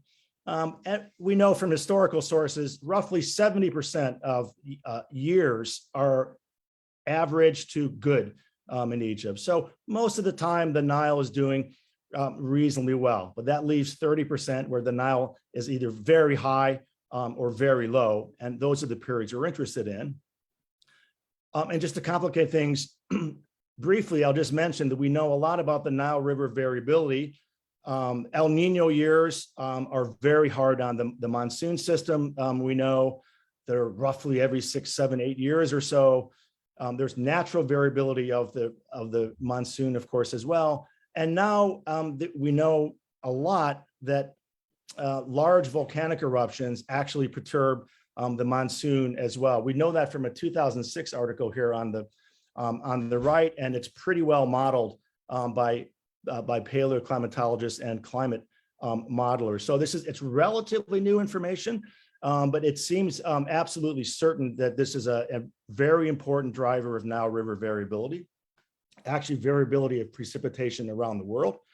And that's the basic science that we're looking at in detail. And there's some really nice work over the last 1,000 years, let's say, by Michael Santoro, Fekri Hassan, and others. We can go further back. Indeed, we can go to the Ptolemaic period with this essential, what is called a teleconnection between large eruptions somewhere in the world and Nile River flow. So we have to go to places like Alaska and Iceland, believe it or not, to understand what's happening in the Egyptian Nile River. I won't belabor the point about the science too much about how large eruptions impact the annual flood of the river, but I can, if there are questions about it, the mechanism, this teleconnection between large eruptions and the reduction of solar radiation hitting the earth and the cooling that causes the monsoon to not move northward or to weaken the precipitation. All of that is pretty well known, but it's still being understood by paleoclimatologists and climate modelers. So there's more work to do, and we actually have some new climate modeling coming out this year, which is rather exciting. The last eruption, by the way, that impacted global climate was Pinatubo in the Philippines all the way back in 1991. You can see the before and after photograph from the old space shuttle on the right that shows the sulfate deposition in the stratosphere. That's why solar radiation is reduced hitting the earth. It's cooled, and that impacts the monsoon system. So it's been a while since we've had a very large eruption that does this. After the Pinatubo eruption, by the way, in the summer afterwards, there was snowfall in the Red Sea, which is pretty spectacular. But it's the last one, and we're living now in a fairly quiescent period historically with large eruptions. And we know from the geochemistry we're working with that there are periods in ancient history where it's pretty quiet volcanically, and other periods, in the Ptolemaic period, is one where there's a lot of volcanic eruptions around the world that are perturbing the climate system. All of this was revealed in a 2015 paper, not ours, but this is one of the most important scientific papers in the topic that has come out in the last many decades. 2015 in Nature, Michael Siegel and many others, that recalibrated volcanic eruptions studied in polar ice cores, either the Antarctic or Greenland, which can now be dated to within a year back to 500 BC. This article opened up for us the possibility of even doing this work. There's a lot of old climate proxy records that only go back 2,000 years. Climate scientists don't care so much about history, although they do more now than they used to. But this paper gave us the possibility of doing the work because it went back to the Hellenistic period and to the Ptolemies in terms of date. Why this is important is the dating of volcanic eruptions from sulfate deposition in polar ice was off systematically by about 9 years. So even if you were looking at ice core records, you thought they were important for understanding the ancient world for some reason, you couldn't use the data until 2015 because the data was off by 9 years. And us papyrologists, of course, have lots of very specifically dated material. That's the beauty of this work with high resolution, very specific dating of climate records, volcanic eruptions, and very high resolution historical records. We can now join for the first time these two together and at least try to understand the linkages between the environment and environmental change and history. So this is a complete record on the bottom of the volcanic history On the top here, this is a composite tree ring record. Trees are very good climate proxies of cooling. And you can see this new volcanic record and the tree rings correspond absolutely beautifully, which is why climate scientists are certain that this chronology now is a very good record. So you can see basically the volcanic sequence in the Ptolemaic period, lots of large eruptions. And one I'll talk about at the end here in a few minutes is actually now dated 43 BC and with a very large eruption, unknown location in 426 BC, which is rather intriguing because it was absolutely gigantic and probably had some pretty severe effects around the world. The Cairo Nilometer record that begins in 622 AD in early Islamic times, or just before, that runs all the way to 1902 is one of the great climate records we have in climate history. And it's the basis of our work on the project because we have annual high and low stands of the river recorded here. Not easy to use, but we've worked very hard on this record, and it tells us a lot of important variability of the river, which was not observed before, including that this record, annual high and low stands of the Nile at Rhoda Island, just south of Cairo, is actually reflecting the volcanic history, which we weren't sure it would. And a lot of historians have not trusted the Cairo Nilometer record, but it looks like a very good historical record of Nile River flow. And from that, we published a paper that Willie kindly mentioned in 2017 that more or less is proof of concept of the work we're doing.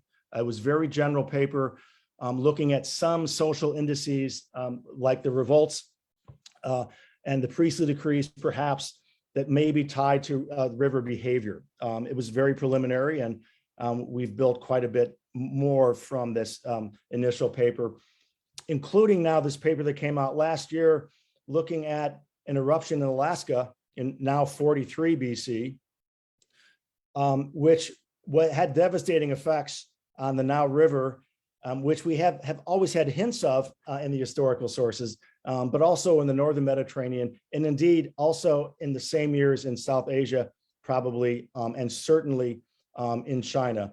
This is the largest eruption in the last 2,500 years in the Northern Hemisphere. So not a very average eruption, indeed a very large eruption in the Aleutian Islands, but we can now link pretty specifically to what's going on in the later Ptolemaic period. Although, as you know, the frustrating thing is not a lot of historical information in these years, but enough, I think, to understand the impacts of this eruption. So the papyri, of course, are so valuable, as we've heard in this last 2 wonderful days, for understanding all sorts of things in socioeconomic history of the period. Both Demotic Egyptian and Greek papyri give us a lot of direct information about many things, but not a lot of direct information about the environment. And I'm reminded of, I think it was Peter Pestman, it probably goes back even further than that, who said that the very normal things in life are often not documented in the papyri. They're very ordinary sorts of information that you'd love to have, are not so common, and that is rather true. Yes, there's some great exceptions. The famous Edfu 8 fragment there down below here that mentions several years now river failure in the mid 3rd century BC, probably the invention of a new machine or new technique to flood the whole of Egypt. That's very direct information and rather intriguing. And I'm very much tempted to pin this down to the 240s BC, very specifically, given 3 years of Nile flood failure and the volcanic record that we now know in precise detail in the 240s BC. It's also the time when these water lifting devices seem to have been introduced in Egypt and elsewhere. So sometimes we have direct information, and sometimes, therefore, we can put it in some kind of chronological sequence, but it's very difficult to do that in detail. But I think what we're doing so far is laying the groundwork for a kind of time series of Nile River behavior year by year for the last 3.5 centuries or so BC. And of course, we can go into the Roman period and all the way into modern times with increasing with increasing precision. So it's a way of, I think, understanding the background historically of what's happening to the river and the societal responses, good and bad, to that. And what we're doing now is working on decades or decade plus, every sort of 10, 12-year periods when we think are looking particularly nasty in terms of Nile River behavior. The 240s BC, the 160s BC, and the late 40s into the 30s BC look like they could have been very difficult periods historically in terms of Nile River flow.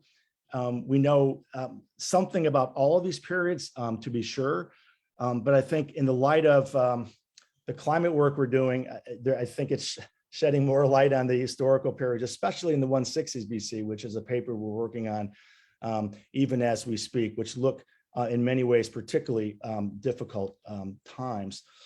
Now, the work is not new, of course, and the inspiration is Danielle Bonneau's great work, this marvelous scholar who spent her life trying to understand Ptolemaic and Roman and Byzantine Egypt and how it's related to the Nile. And the back of this book with Fiskell-O'Neill, of course, famously publishes this chart with fairly minimal coding year by year where she could of Greek evidence, mainly Greek papyri, and Nile conditions in this fifth column here, quality of the flood, mediocre, maybe, abundant, these are the abbreviations and so on. So kind of very rough general coding here. Here's her code on the left that I give you. And the way this has always been used is if you're publishing a text dated to 259 BC, you might check Bonneau and say, well, maybe the Nile is abundant. In Memphis, there's a hint of it from one text. That's the only way you could use this kind of material. And what our project is doing has added a lot more precision to this database. Thanks to primarily my senior grad student, Joe Morgan. We have coded now several thousand entries for the Ptolemaic period in just about every year, not every year, but we've got almost every year from Greek and Demotic Egyptian sources now. And we've coded a lot more information about Nile flood quality, our guesses of it, possible low and high flood qualities, the type of evidence we're used, the specific date if we have it, the geolocation of the text, which will be important in a second, and so on.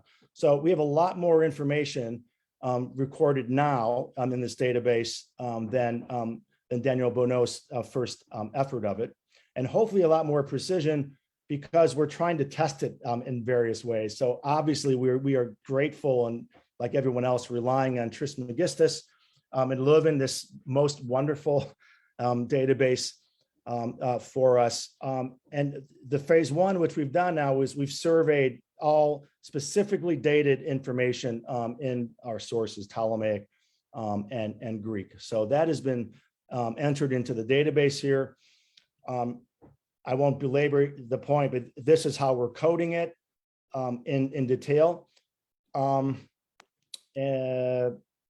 More or less, this is the information. If we have it, this is what we're entering into our databases. And what we're doing at the minute is looking at specific kinds of text, land sales, land leases, petitions, letters, et cetera, to see if we can see any sort of patterns in that kind of information rather more specifically.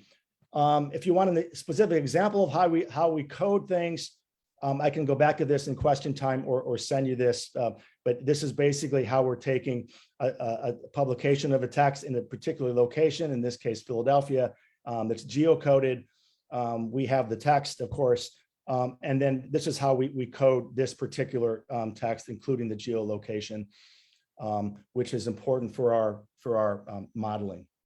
And of course, very often, as I mentioned, we don't have direct information of the flood. It just doesn't exist, mostly. What we're doing is inferring the type of flood on the basis of indirect information. I can come back to that in question time, but that's the best we can do. But what we think over the course of 3 centuries or 3 centuries plus, some patterns will emerge with the climate modeling and the hydrological modeling that we're also doing.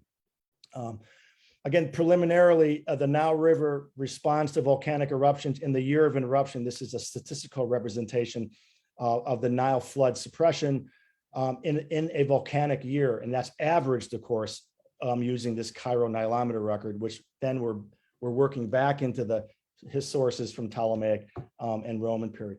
So just really quickly, and there's no time to explain the statistics of this, but we're testing, are we correct in our coding? Is our database reflecting any kind of environmental conditions at all? Or is it just randomly, and we're just sort of guessing at Nile flood conditions? That's a really good question. That's a really good pushback to our work. But statistically, what we've done with some pretty fancy statistics is show that the non-eruption versus eruption years in the database do show the same pattern of our 2017 paper. That is, the papyri that we've coded reflect when there's a year of an eruption, it's a lower Nile River, which is, again, we're happy for that result. It's a pretty robust statistical result that it looks like the papyri, the way we've coded it and collected the information, is reflecting Nile River behavior as volcanically impacted. So there's different, you could just sort of ignore the evidence and say, well, it's randomly, you get lucky. And that's certainly one possibility. But we think we're in pretty good shape. Here, for example, with where we have leases, yes, they randomly survive, et cetera. But still, the pattern of, if we assume the year of a lease, the Nile is at least average water conditions, the lease years versus the non-lease years show the exact same pattern. That in lease years, the Nile flood is sort of average to maybe good, but not really bad. So far, preliminarily, the patterns look pretty good. More on that. Let me end really quickly with this case we just studied with this Okmulgee eruption in 43 BC in Alaska, which has gotten some pretty good pushback from some people. This is this large eruption in Alaska, and we don't say with this work that a large eruption perturbs the Nile and causes all sorts of problems. It's more complex than that, and this is why we have this sort of timeline here of what's happening for the last decade in Ptolemaic Egypt, but also in a place like Italy. There's a small eruption in 45 BC, and then this very large one in 43 BC. The Nile River, though, we know fails in 50 and 49 BC, probably 48 BC too. And indeed, from the tree rings, we know it's cooler in the Northern Hemisphere. And then it gets really cold after 43 BC. And not just cold for a year, like some eruptions caused, but it's cold for a decade. Indeed, this is the fourth coldest decade in human history, from 43 to 33 BC. That has important impacts on societies, not just the Nile River Valley Society, but elsewhere around the world, indeed. So a pretty significant eruption, which we can date specifically, and we can identify the volcano, which is in fact the earliest volcano we can identify in the world very specifically. So there's a lot more work to do identifying the location of the volcanoes. But just to give you a picture of how we're thinking about how we integrate political history up here, economic history, social history, and the climate record all together, that it's indeed a very complicated picture. It's not simply a volcano and problems in a society. There's a lot going on politically, a lot of social stressors, political problems, economic problems, military mobilization, and so on that we've heard before, and so on. And the climate models that we've generated from the work so far also kind of confirm that it's wetter in the Northern Mediterranean, substantially wetter, and it's really dry in East Africa, which is where you'd expect it to be dry after a very large eruption. So the climate modeling kind of confirms what we also sort of think, to build this more complex picture of the society. I'm running out of time, I think. Yeah, a couple minutes left, I think. So there's more work to come. And let me end on this extremely exciting aspect of the project that no one knows about yet, but I think it's probably the most important aspect of the project. And that's the hydrological modeling of the Nile River Valley by Jim Staggy at Ohio State, initially using data from Hearst from 1900 to 1945 with daily Nile River record flow. which is really important for hydrological modeling. So Jim Staggy is modeling the entire river valley, section by section here, from Lake Tana all the way to Egypt. Quite specifically, the slope, of course, of the river is really important, and so many other factors. But we can now in the project model what happens when the Nile is reduced by X amount of water across the entire river valley, from Lake Tana all the way to Egypt. So within Egypt, we can take cross sections of the river, and we can make some estimations of flood on the floodplain, which is why the geocoding of the papyri in the project, I think, are really important, because we're not going to get a uniform picture here. Some years may be okay in one part of Egypt, but much less water available in some other part of Egypt. That kind of dynamic geographically is something we want to understand. I think this is the first time that we're able to do that. So I'm really excited about the results that are going to be coming out the next couple of months with the hydrological modeling that we can link to the climate modeling, and we can, I hope, link to the historical information we have throughout the Ptolemaic period. Thank you for your patience, and thanks for the great conference.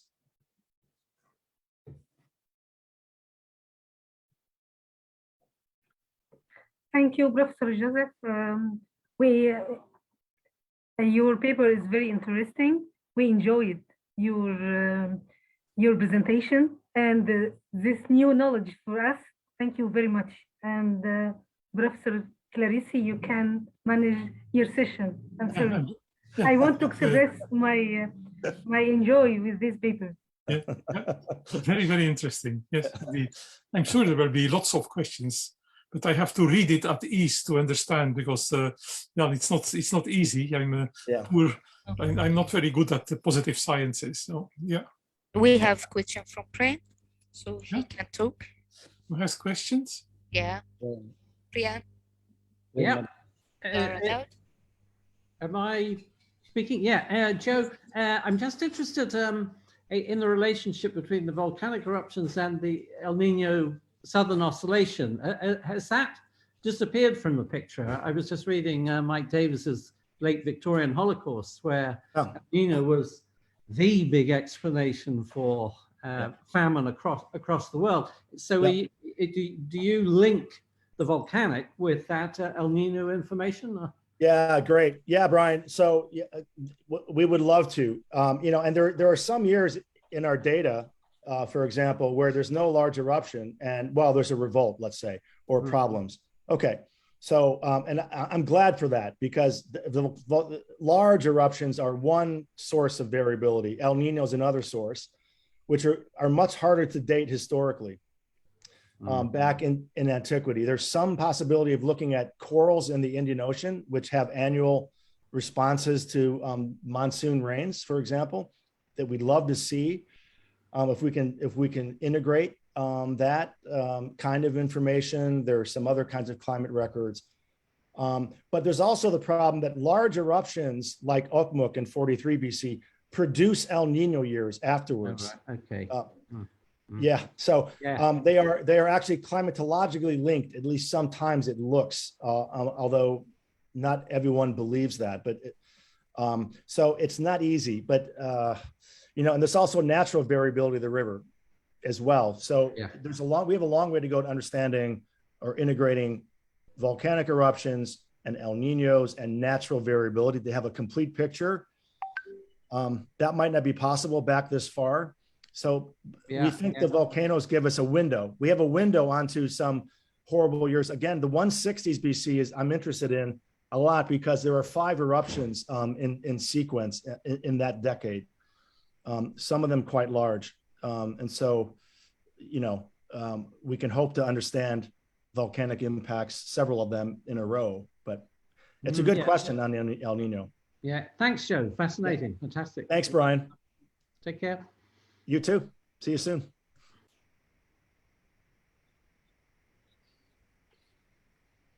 So if any of the attendees have question, you can send it by email or chat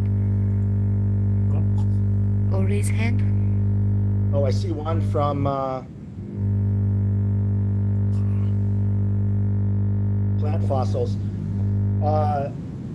Yeah, can I, I'm reading that question? Yeah, I don't, depends on where, I guess it depends on where these fossils are located. Yes, you can definitely look worldwide at a lot of climate proxies, including this in the ocean sediment cores. But within Egypt itself, I don't know, because Egypt actually does not have a lot of direct climate proxy records. We have the lake cores from East Africa. We have sediment cores in the Mediterranean and around the Arabian Peninsula. We have some sediment cores in the Fayum that people use. They're not very high resolution as far as I know. And of course there's wood, which people are looking at now, if you can identify where the wood is from with tree rings. But yeah, I mean, it's possible to, and we'd like to integrate everything we know from anywhere that helps us understand the impact of large eruptions on the East African monsoon, as it's called. And archaeological sites presumably are going to tell us something as well. And there's a lot of work to do there. So I need a lot of help from archaeologists to see if we know anything. I know that the Berenike, the famous well now that's published at Berenike, it dries out in the year of a major eruption at the end of the 3rd century BC, and an article that's come out saying, well, it must be volcanoes, but I think it's more complicated than that in my own view. It's probably more the elephant trade stops, and that has a serious consequence on the port of Berenike as well. But there's more to do on that, on the archaeology for sure. Looking for more questions?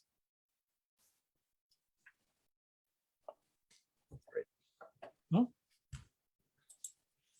No, I don't see any hands raised. No, I think the other questions will come later on paper with the chat, maybe. Yep. So yeah, probably. Right. And then I give the word back to the organizers, which I'm very grateful for the beautiful organization of this whole thing. Thank you very much. Yes. I actually would like to appreciate your join to us, all of you, and I would like to thank you all and appreciate that.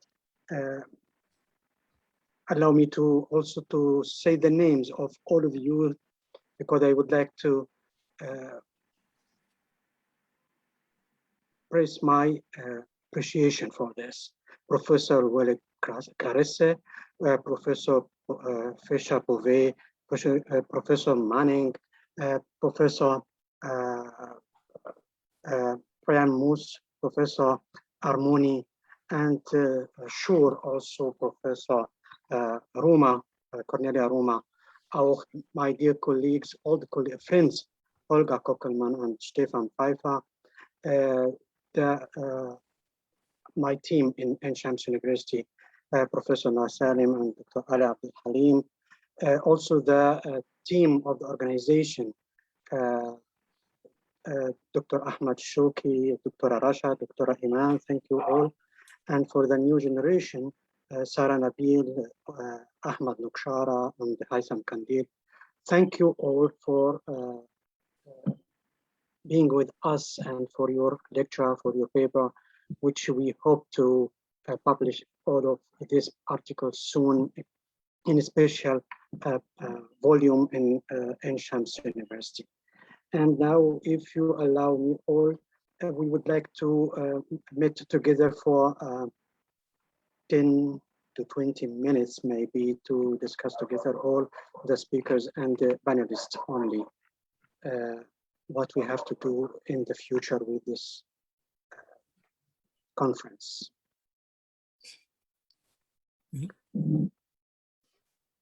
Yeah, I'm sorry, I forget to mention Professor Chevrier, Marie-Pierre Chevrier. Thank you also.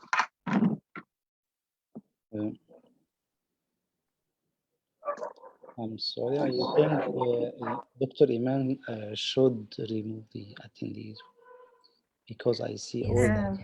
If you just give me a few minutes. Yeah, please. Now we at the end of our conference. we award of deeply thank for Professor Mamdouh Damati for his support, real support. He gave us the space and the chance to do the progress which all we want.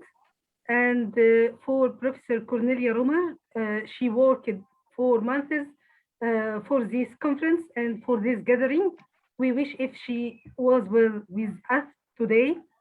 And also we a word of thanks for the people who worked behind this success conference. If you see that it is succeeded, there are people we want to thank, if you agree with me, Professor Ahmed Shoki, Professor Dr. Ali, Dr. Mohammed Ibrahim, Dr. Rasha Mufattash, Dr. Iman Ali. A word of thanks for all. They continue day by night for you and for your service. And I wish to thank them, as Professor Mamdouh Damati mentioned, that they are working faithfully for this conference. And thank you for your attendees, all the people. We excuse the attendees. This session is only for the panelists. We wish to meet all the attendees again, times and times. Thank you.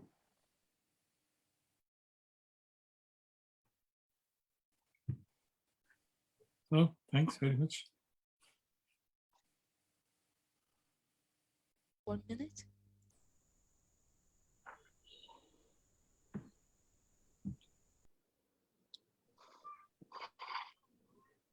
So I think we can close with that, and yeah, and maybe meet once again later in Cairo in real life, because I prefer that. I prefer that to these computer meetings. Thank you. You mean that we will have to do this conference later annually, but physically conference? Yeah. We hope to do that. We hope to do that to welcome all of you in Ain Shams University in Cairo.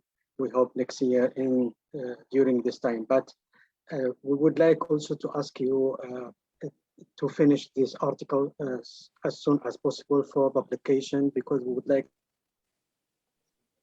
publish them in separate volume from in Ain Shams University. Do you have any comment